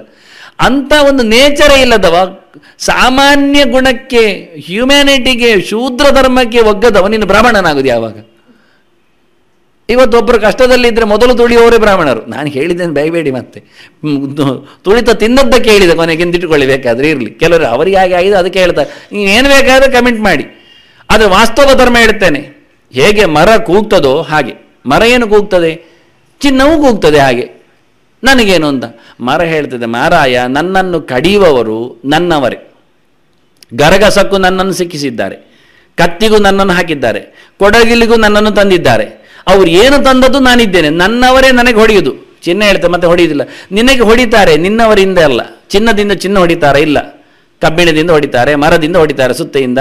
ಏನಾದರೂ ನಿನಗೆ ಹೊಡೆಯೋರು ಬೇರೆಯವರೇ, ಬಿಡ್ತೀನಿ ಪರವಾಗಿಲ್ಲ, ನಿನ್ನ ಯೋಗ್ಯತೆ. ಆದರೆ ನಾನು ಹಾಗಲ್ಲ, ನನ್ನವರಿಂದ ಹೊಡೆತ ನಿಂತೇನೆ ನೋಡು, ಅದೇ ಕಷ್ಟ. ಇದು ಅಸಹ್ಯ ಅಂತದೆ. ಹಾಗೆ ಇದು ಎರಡು ಧರ್ಮಗಳ, ಸಮಾಜದಲ್ಲಿರತಕ್ಕ ಕಮ್ಯುನಿಟಿಯ ಧರ್ಮಗಳು ಹಾಗೆ. ಬೇಸರ ಆಗುವುದು ಯಾವಾಗ ಅಂದರೆ ಯಾರನ್ನು, ಯಾಕೆ ಬ್ರಾಹ್ಮಣ್ಯ ಧರ್ಮ ಉಳಿಯುವುದು ಎನ್ನುವುದು ದೊಡ್ಡ ವಿಷಯ. ಒಬ್ಬದನ್ನು ಉಳಿಸಿಕೊಳ್ಳಲಿಕ್ಕೆ ಪ್ರಯತ್ನಿಸ್ತಾನೆ ಅಂದರೆ ನಮ್ಮಿಂದ ಸಹಾಯ ಮಾಡುವಷ್ಟು ಮಾಡಲಿಕ್ಕೆ ಬರಬೇಕು ಹೊರತು, ಅವರು ಬೆಳಿಗ್ಗೆದ್ದು ಬೇಗ ಸ್ನಾನ ಮಾಡ್ತಾರಾ? ಅವ್ರಿಗೆ ಹೇಗಾದರೂ ಶೀತ ಆಗಬೇಕು, ಏನಾದರೂ ಅವ್ರಿಗೆ ಬಾಧೆ ಬರಬೇಕು, ಬೇಕಾದ್ರೆ ನಾನು ಬೊಂಡಾಭಿಷೇಕ ಆದರೂ ಮಾಡಿಸ್ತೇನೆ ಹೇಳಿ ಹಠ ಹಿಡಿದು ಅವನ ಮಂಡೆ ಹಾಳು ಮಾಡುವವರು ಇದ್ದಾರೆ ಕೂತ್ಕೊಂಡು. ಅಥವಾ ಇನ್ನೊಬ್ಬರ ಹತ್ರ ಹೇಳ್ತಾರೆ, ನೀವು ಎದ್ದು ಸುಮ್ಮನೆ ಯಾಕೆ ಹಾಳು ಮಾಡ್ತೀರಿ ಅಯ್ಯ ಬದುಕನ್ನು, ಎಂಜಾಯ್ ಮಾಡಿ ಇಂದ. ಹೀಗೆ ಏನೋ ಪ್ರವೋಕ್ ಮಾಡಲಿಕ್ಕೆ ನೋಡ್ತಾರೆ, ನಿಜವಾಗಿ ಅವನಿಗೆ ಉಪಕಾರ ಮಾಡಲಿಕ್ಕೆ ಹೊರಡಬೇಕು ಅಂಥವರಿಗೆ. ನಾನು ಹೇಳ್ತೇನೆ, ಊಟ ಮಾಡಿ, ನೀವು ಮಾಡಬೇಡಿ ಹೇಳುವುದಿಲ್ಲ, ಊಟ ದಾನವೂ ಮಾಡಿ. ಆದರೆ ಹೇಗೆ ದಾನ ಮಾಡಿ? ಊಟವನ್ನು ಒಳ್ಳೆ ನೀರಿನಿಂದ ಅಡುಗೆ ಮಾಡಿ ಕೊಡಿ. ಕೇಳ್ತೀರಾ ನೀವು? ನಾನು ಹೇಳಿದ್ದು ಕೇಳ್ತೀರಾ? ಇಲ್ಲ. ಯಾವ ಕಾಲದಲ್ಲಿಯೂ ಒಳ್ಳೆ ನೀರಿನಿಂದ ಅನ್ನದಾನ ಮಾಡೋದು, ಮತ್ತು ಅನ್ನದಾನದ ಫಲ ಬರಬೇಕು ಯಾಕೆ ಹೇಳೋದು ನೀವು? ಎಲ್ಲ ಕರ್ಮಗಳು ನೀವು ಎಲ್ಲಿಯೇ ಕೊಡಿ, ನಾನು ಸತ್ಯ ಹೇಳೋದು, ನಂದು ಶಾಸ್ತ್ರ ಪ್ರಮಾಣ ಮಾತ್ರ. ನೀವು ಯಜ್ಞಯಾಗ ಮಾಡಿ, ನೀವು ಏನು ವ್ರತ ನಿಯಮ ಮಾಡಿ, ಕೊನೆ ಆಗುವುದು ಎಲ್ಲಿ ಕೇಳಿದರೆ ಬ್ರಾಹ್ಮಣ ಭೋಜನಾತ್ ಅಂತ, ಊಟ ಹಾಕುವುದರಿಂದ. ಆಹುತಿಯ ಲೆಕ್ಕ ಅದು. ಜಪ ಸಿದ್ಧಿ ಆಗಬೇಕಾದ್ರೆ ಜಪವನ್ನು ಅಗ್ನಿಮುಖದಲ್ಲಿಯೂ ಆಹುತಿ ಕೊಟ್ಟು ಪೂರ್ತಿಸಬೇಕು. ಅದರಿಂದ ಬ್ರಾಹ್ಮಣ ಸಮಾರಾಧನೆ ಅದು ಪೂರ್ತಿ ಆಗಬೇಕು. ಬ್ರಾಹ್ಮಣ ಸಮಾರಾಧನೆ ಅವರು ಊಟ ಆಗಬೇಕು ಅಂದರೆ ಊಟ ಏನು ಹಾಕಬೇಕು? ನೀವು ಅನ್ನ ಹಾಕಬೇಕು. ಮತ್ತು ಹೋಟೆಲಿಂದ ಬಂದವ ಅಲ್ಲ, ಮಾಡಿ. ಎಲ್ಲಿಂದ ಮಾಡೋದು? ಟ್ಯಾಪ್ ನೀರಲ್ಲಿ ಅಲ್ಲ, ಬಾವಿಯ ಶುದ್ಧ ನೀರು. ಯಾಕೆ? ಅನ್ನ ದಾನ ಆಗೋದಿಲ್ಲ. ಅದು ಶುದ್ಧ ನೀರಿನಿಂದ ಶುದ್ಧವಾಗಿ ಅಡುಗೆ ಮಾಡಿಕೊಂಡು ಪರಿಶುದ್ಧವಾಗಿ ದೇವರಿಗೆ ಸಮರ್ಪಣೆಗೈದು ಅದನ್ನು ಕೊಡಲಿಕ್ಕೆ. ಈಗ ನೀವು ಮಾಡಿದ ಕರ್ಮದ ಪೂರ್ತಿ ಆಯಿತು. ಇಲ್ಲ ಅಥವಾ ಲೋಪ ಆಯಿತು. ಇದರ ಬಗ್ಗೆ ಯೋಚನೆ ಮಾಡುವುದಿಲ್ಲ. ಗೌಜಿ ಅಂತ ಹೇಳಿಕೊಂಡು ಹೇಗೋ ಮೇಲೆಯೂ ತಿಂತಾರೆ, ಓಡಿಯೂ ತಿಂತಾರೆ, ನಿಂತೂ ತಿಂತಾರೆ. ಕೊಡುವ ಯಾಕೆ ಕೊಡಬೇಕು? 4 ಜನರಿಗಾಗಿ ಕೂತೂಟ ಹಾಕಿ ಕೂತ್ಕೊಳ್ಳೋದು. ಅವ್ರು ಹೇಳೋದು ನಿಂತು ತಿನ್ನುವರು ಬರ್ತಾರೆ, ಅವ್ರಿಗೆ ಕರಿಬೇಡಿ, ಕೂತು ತಿನ್ನುವರ ಮಾತ್ರ ಕರೀರಿ. ಅವ್ರಿಗೆ ಕಾಲು ನೋವು ಉಂಟು, ಕರಿಬೇಡಿ, ಮನೆಯಲ್ಲಿ ಊಟ ಮಾಡಲಿ ಅವರು. ಇಲ್ಲಿ ನೀವೊಂದು ಕೊಟ್ಟು ಕಳಿಸಿ, ಇಲ್ಲಿ ಮಾಡಬೇಡಿ. ಚೆನ್ನಾಗಿರುತ್ತೆ. ನಮ್ಮ ಧ್ಯೇಯಗಳು ಚೆನ್ನಾಗಿರೋದಿಲ್ಲ. ಶಾಸ್ತ್ರಕ್ಕೆ ಹೋಗುವಾಗಿರಬೇಕು. ಹೇಳಿದರೆ ಕೇಳ್ತಾರಾ? ಇಲ್ಲ. ಯಾಕೆ ಕೇಳ್ತಾರೆ ಅವರು? ಅದನ್ನು ವಾಸ್ತವವಾಗಿ ಹೇಳಿದ್ದೆ ಅವರು ಬಹಳ ಸುಂದರವಾಗಿ ಧರ್ಮವನ್ನು ಉಳಿಸುವ ಧರ್ಮವನ್ನು ಒಪ್ತಾರೆ ಯಾರಾದರೂ? ನಾಳೆಯಿಂದ ಅವರನ್ನು ಕರಿಬೇಡ್ರಿ, ಯಾಕೆ ಅವ್ರು ನೀರಿಗೆ ಬೈತಾರೆ ಹೇಳ್ತಾರೆ, ಮುಗೀತಾ ಇಲ್ಲ. ಮತ್ತೆ ಹೋಗಿ ಹೇಳೋದು ಹಾಗೆ, ನಾಳೆಯಿಂದ ನಾವು ಆ ನೀರಿಗೆ ಮಾಡಬೇಕು, ಒಳ್ಳೆ ನೀರಿನಿಂದ ಊಟ ಹಾಕ್ಲಿಕ್ಕೆ ಇದ್ದಾಗ, ಇಲ್ಲದಿದ್ದಾಗಲ್ಲ. ಆತುರ ಧರ್ಮವನ್ನು ಯಾರು ದೇವರು ಹೇಳೋದಿಲ್ಲ. ಚಳಿಯಲ್ಲಿ ಜ್ವರದಲ್ಲಿ ಮಡುಗಟ್ಟಿ ಸಾಯ್ತಾ ಇದ್ದಾನೆ, ಅವನಿಗೆ ತಣ್ಣೀರು ಹೋಗಿ ಸ್ನಾನ ಮಾಡಿ ಹೇಳೋದಿಲ್ಲ. ರೋಗಿಗೆ ಬೇರೆ ಧರ್ಮ ಹೇಳ್ತಾರೆ, ಸ್ತ್ರೀಯರಿಗೆ ಬೇರೆ ಧರ್ಮ ಹೇಳ್ತಾರೆ, ಗರ್ಭಿಣಿಯರಿಗೆ ಬೇರೆ ಧರ್ಮ ಹೇಳ್ತಾರೆ, ಮಗುವಿಗೆ ಬೇರೆ ಧರ್ಮ ಹೇಳ್ತಾರೆ, ಸ್ಥವಿರರಿಗೆ ಬೇರೆ ಧರ್ಮ ಹೇಳ್ತಾರೆ, ವೃದ್ಧರಿಗೆ. ಅಷ್ಟು ಚೆನ್ನಾಗಿ ಬೈಫರ್ಕೇಶನ್ ಮಾಡಿ ಧರ್ಮವನ್ನು ಹೇಳಿಕೊಟ್ಟು ಮಾಡಲಿಕ್ಕೆ ಹೇಳುವಾಗ ಮಾಡುವವನ ಮೇಲೆ ನೀವು ಹೈರಿಂಗ್ ಮಾಡಿದರೆ, ಅಧರ್ಮ ಅಂತ ಬೋಧನೆ ಮಾಡಲಿಕ್ಕೆ ಹೊರಟ್ರೆ ಅದು ಆಗುವುದಿಲ್ಲ. ಕಲಿಯುಗದಲ್ಲಿ ಮತ್ತೆ ನೀವು ಯಾವ ಯುಗದಲ್ಲಿ ಮಾಡ್ತೀರಿ? ನಿಮಗೇನು ಕೃತಯುಗದಲ್ಲಿ ಹುಟ್ಟಿ ಬರಲಿಕ್ಕೆ ಲೈಸೆನ್ಸ್ ಕೊಟ್ಟಾಗಿದ್ದಾವ? ಹೇಳಿಬಿಟ್ಟಿದ್ದಾನ? ಈಗ ಬಂದಿದ್ದೀರಾ, ಬಂದ ದಿನದಲ್ಲಿ ಕಾಲವನ್ನು ಬದಲಾಯಿಸಿ ಕೃತಯುಗ ಮಾಡಿ. ನೀವು ಡನ್ ಅಂತ, ಕೃತ ಅಂದರೆ ಡನ್ ಅಂತ, ಆಯಿತು ಅಂತ ಮಾಡಿ ಮಾಡಲಿಕ್ಕೆ ಆಗುವಷ್ಟು ಮಾಡಿ, ಮತ್ತೆ ಆಗದಿದ್ದಾಗಲೇ ಬಿಡಿ. ಇಷ್ಟು ಸ್ಪಷ್ಟವಾಗಿ ವ್ಯವಸ್ಥೆಯನ್ನು ಹೇಳುವಾಗ ಧರ್ಮವನ್ನು ಉಳಿಸಿಕೊಳ್ಳಲಿಕ್ಕೆ ಅದನ್ನು ಬೋಳಿಸುವವರೇ ನಾವು ಹೇಳಿದ್ದದಕ್ಕೆ. ಅದರಿಂದ ಬ್ರಾಹ್ಮಣೋಸ್ಯ ಮುಖಮಾಸಿದ್, ಮುಖದ ಧರ್ಮವನ್ನು ಮಾಡುವ ಬ್ರಾಹ್ಮಣನಿಗೆ ಕುಮ್ಮಕ್ಕು ಕೊಡಿ, ಅವನನ್ನು ಎದ್ದರಿಸಿ. ಕ್ಷತ್ರ ಧರ್ಮಕ್ಕೋಸ್ಕರ ಓಡಿ ಬರುವ ನ್ಯಾಯದ ಜೊತೆಯಲ್ಲಿ ನಿಂತ ಶಾಸಕಾಂಗಕ್ಕೆ ಜಯ ಅನ್ನಿ. ನೀವು ಶಾಸಕಾಂಗವಾಗಿ ನ್ಯಾಯಾಂಗದಲ್ಲಿ ನಿಲ್ಲಿಸಿ ಹೀಗೆ ನ್ಯಾಯ ಕೊಡು ಹಾಗೆ ಕೊಡು ಅಂತ ಬದಲಾಯಿಸಿದರೆ, ಅದನ್ನು ಪೇಂಟಿಸಿದರೆ, ಬೇಕಾದಾಗೆ ಕತ್ತರಿ ಪ್ರಯೋಗ ಮಾಡಿ ಕಾಲೂ ಇಲ್ಲದ, ಬಾಲವೂ ಇಲ್ಲದ, ಕೊಂಬೂ ಇಲ್ಲದ ಪ್ರಾಣಿ ಅಂತ ಹೇಳಿದರೆ ಅದು ಮಾಡೆಲ್ ಖಾಲಿ. ಬಾಯಿಗೂ ಕಟ್ಟಿದ್ದೀರಿ ಬಟ್ಟೆ, ಇನ್ನು ಬೊಬ್ಬೆ ಹೊಡಿದಿಲ್ಲ, ಇನ್ನೆಂಥದ್ದು ಉಪಯೋಗ ಆಯಿತು? ಈ ರೀತಿ ಮಾಡಬೇಡಿ, ಸ್ವೇಚ್ಛವಾಗಿ ಬಿಡಿ ಅದನ್ನು. ಆಗ ಕರೆಕ್ಟಾಗಿ ಹುಲಿ ಹೋಗಿ ಹಿಡಿದು ಕಚ್ಚಿಯೇ ಬರುತ್ತೆ. ನಿಮ್ಮದು ಹುಲಿ ಧರ್ಮ ಹೇಗೆ ಉಂಟು ಕೇಳಿದರೆ, ಬಾಯಿಗೆ ಬಟ್ಟೆ ಕಟ್ಟಿದೆ, ಬೊಬ್ಬೆ ಹಾಕಲಿಕ್ಕೆ ಆಗೋದಿಲ್ಲ, ಕಾಲಲ್ಲಿ ಕತ್ತರಿಸಿ ಬಿಟ್ಟಿದೆ, ಓಡಿ ಹೋಗಲಿ ಬರೋದಿಲ್ಲ, ಬಾಲವನ್ನು ಮೊದಲೇ ಕತ್ತರಿಸಿ ಇನ್ನೇನಿಲ್ಲ ಅಂಥದ್ದು ಮಾಡಿದರೆ ಏನಾಯಿತು? ಹೀಗೆ ಕ್ರಮ ಪ್ರಕಾರವಾಗಿ ಕ್ಷತ್ರಧರ್ಮ ರಂಜನಾಥ್ ಜನರನ್ನು ಖುಷಿಗೊಳಿಸಿ, ಜನರಿಗೆ ಎಲ್ಲಿಯೂ ಬೇಸರ ಆಗದಂತೆ ಪ್ರವೃತ್ತಿ ಮಾಡಲಿ, ಒಳ್ಳೆ ರೀತಿಯಿಂದ ಎಲ್ಲ ಪ್ರಜೆಗಳನ್ನು ಉದ್ಧಾರ ಮಾಡತಕ್ಕಂಥ ವ್ಯಾಪಾರ ಧರ್ಮ ಇರಲಿ. ಮೊನ್ನೆ ನಾವು ಹೇಳಿದೆವು, ಉದ್ದಿಮೆಯ ವ್ಯವಸ್ಥೆ ಬಂದಿದ್ದವನು ತನ್ನ ಸರ್ವಸ್ವವನ್ನು ತ್ಯಾಗ ಮಾಡ್ತಾನೆ. ಪುರುಷ ಮೇಧ ಯಜ್ಞವನು. ಯಾಕೆ ಯಜ್ಞ ಹೇಳೋದಿಲ್ಲ ನೀವು? ಊಟ ಮಾಡೋದು ಯಜ್ಞ ನಿಮಗೆ, ಪಾಠ ಮಾಡೋದು ಯಜ್ಞ ನಿಮಗೆ, ಎಲ್ಲ ತಪಸ್ಸು ಯಜ್ಞ ನಿಮಗೆ. ಆಗಿರುವಾಗ ಒಬ್ಬ ಉದ್ದಿಮೆದಾರನ ಯಜ್ಞ ಯಾಕೆ ಆಗೋದಿಲ್ಲ? ಅವನ ಹೂಡಿಕೆಯೇ ಅವನು ಹಾಕಿರತಕ್ಕಂತಹ ಸೊತ್ತು ಕಟ್ಟಿಗೆ ಅಂತ ಮಾಡಿಕೊಳ್ಳಿ. ಅವನ ಬುದ್ಧಿವಂತಿಕೆ, ಕೆಲಸಗಾರ ಬುದ್ಧಿವಂತಿಕೆ ಆಗ್ತಾನ? ಏನಿಲ್ಲ, ಹೇಳಿದ್ದನ್ನು ಮಾಡಿ ಹೋಗ್ತಾನೆ ಅವನು. ಯಾಕೆ ಒಂದ್ಲಿಗೆ ಹೇಳೋದಿಲ್ಲ? ಪ್ರಿಂಟ್ ಮಾಡಿ ಬಿಡಿ ಅಂತ ಹೇಳಿದ್ರೆ ಪ್ರಿಂಟ್ ಮಾಡಿ ಹಾಕ್ತಾನೆ. ಎಂತ ಮಾರ ಇದು, ತಲೆ ಕೆಳಗೆ ಮಾಡಿದೆಯಲ್ಲ, ನೀವು ಹೇಳಲಿಲ್ಲ, ನಾನು ಆಗಿಬಿಟ್ಟೆ ಅಂದ. ಚಪ್ಪಲಿ ಮಾಡಿ ಒಂದು 500 ಹೇಳಿಬಿಟ್ಟ, 500 ಮಾಡಿ ಇಟ್ಟಿದ್ದಾನೆ, ಒಂದೇ ಕಾಲಿದ್ದು. ಅಯ್ಯ ಕರ್ಮವೇ, 500 ಮಾಡಬೇಕು ಹೇಳಿದ್ದೇನೆ, 250 ಪ್ಯಾರ್ ಮಾಡಬೇಕಲ್ಲ ನೀವು ಹೇಳಲಿಲ್ಲ ಹಾಗೆ ಅಂದ. ಉದ್ದಿಮೆ ಕೆಲಸಗಾರನಿಗೆ ತಲೆ ಖರ್ಚಿ ಇಲ್ಲ, ತಾಡೋದಿಲ್ಲವ, ನನಗೆ ಯಾಕೆ ಅಂತಾನೆ. ಬುದ್ಧಿ ಎನ್ನುವುದು ದೊಡ್ಡ ವಸ್ತು, ಅವನದ್ದು ಹವಿಸ್ಸದು. ಪೂರಾ ಬುದ್ಧಿ ಹಾಕ್ತಾನೆ, ಕಟ್ಟಿಗೆ ಹಾಕ್ತಾನೆ. ತುಪ್ಪ ಒಂದು ಹೊರಗಿಂದ ತಂದದ್ದಕ್ಕೆಲ್ಲ ನೀವು ದೊಡ್ಡ ಸಂಗತಿ ಮಾಡೋದಕ್ಕೆ ಹೇಳ್ತಾನೆ ನೋಡಿ, ಅದು ಯಾರಿಗೆ ಗೊತ್ತಾಗೋದಿಲ್ಲ ಯಜ್ಞದಲ್ಲಿ. ಹೀಗೆ ಬಹಳ ದೊಡ್ಡದಾಗಿರತಕ್ಕ ವೈಶ್ಯ ಸಮಾಜವನ್ನು ಹೇಳಿ, ಊರೊಂದು ಅಲೆಮಾರಿಗಳು ತಿರುಗಾಡುವವರು, ತೊಡೆ ಗಟ್ಟಿರಬೇಕು ಅವರಿಗೆ. ಎಲ್ಲೆದ್ದರಲ್ಲಿ ಹೋಗಿ ಕೂತ್ಕೊಂಡು ವ್ಯಾಪಾರ ಮಾಡಬೇಕು. ಕೂತು ವ್ಯಾಪಾರ ಹೇಳು, ಕೂತ್ಕೊಳ್ಳಿ ಮಾರ್ಯಾರ ಒಂದು 5 ನಿಮಿಷ ಮತ್ತೆ ಹೇಳಿ ಅಂತ ನೋಡಿ, ಕೂತ್ಕೊಳ್ಳಿ. ಅವನು ತೊಡೆ ಗಟ್ಟಿರಬೇಕು ಅವನಿಗೆ.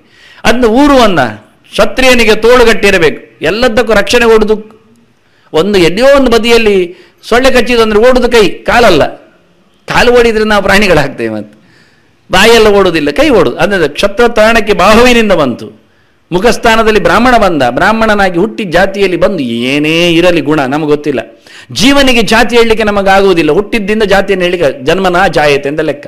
ಹುಟ್ಟಿದ್ದೆಲ್ಲಿಂದ, ಹುಟ್ಟಿದ್ದೆಲ್ಲಿ ಎನ್ನುವುದರಿಂದ ಜಾತಿ ಲೆಕ್ಕ ಕ್ರಮ. ಹಾಗೆ ಗುಣ ಏನೇ ಇರಬಹುದು, ಎಲ್ಲಿ ಯಾವುದು ಬರಬಹುದು, ಎಂಥ ರೀತಿಯಲ್ಲಿ ವ್ಯಕ್ತಿಯ ಗುಣವನ್ನು ಹೇಳಲಿಕ್ಕೆ ನಮಗಿಲ್ಲ. ಒಳಗೆ ಕೂತವನು ಎಂಥವನು ಗೊತ್ತಿಲ್ಲ, ಕ್ವಾಲಿಟೀಸ್ ಬೇರೆ ಅದು. ಈಗ ಬಂದದ್ದರ ಧರ್ಮವನ್ನು ಉಳಿಸಿಕೊಳ್ಳಲಿಕ್ಕೆ ಪ್ರಯತ್ನಿಸಲೇಬೇಕು, ಉತ್ತಮನಾಗಲಿಕ್ಕೆ ಇಷ್ಟಪಡಲೇಬೇಕು, ಅದನ್ನು ನಡೆಸಿಕೊಡಲೇಬೇಕು.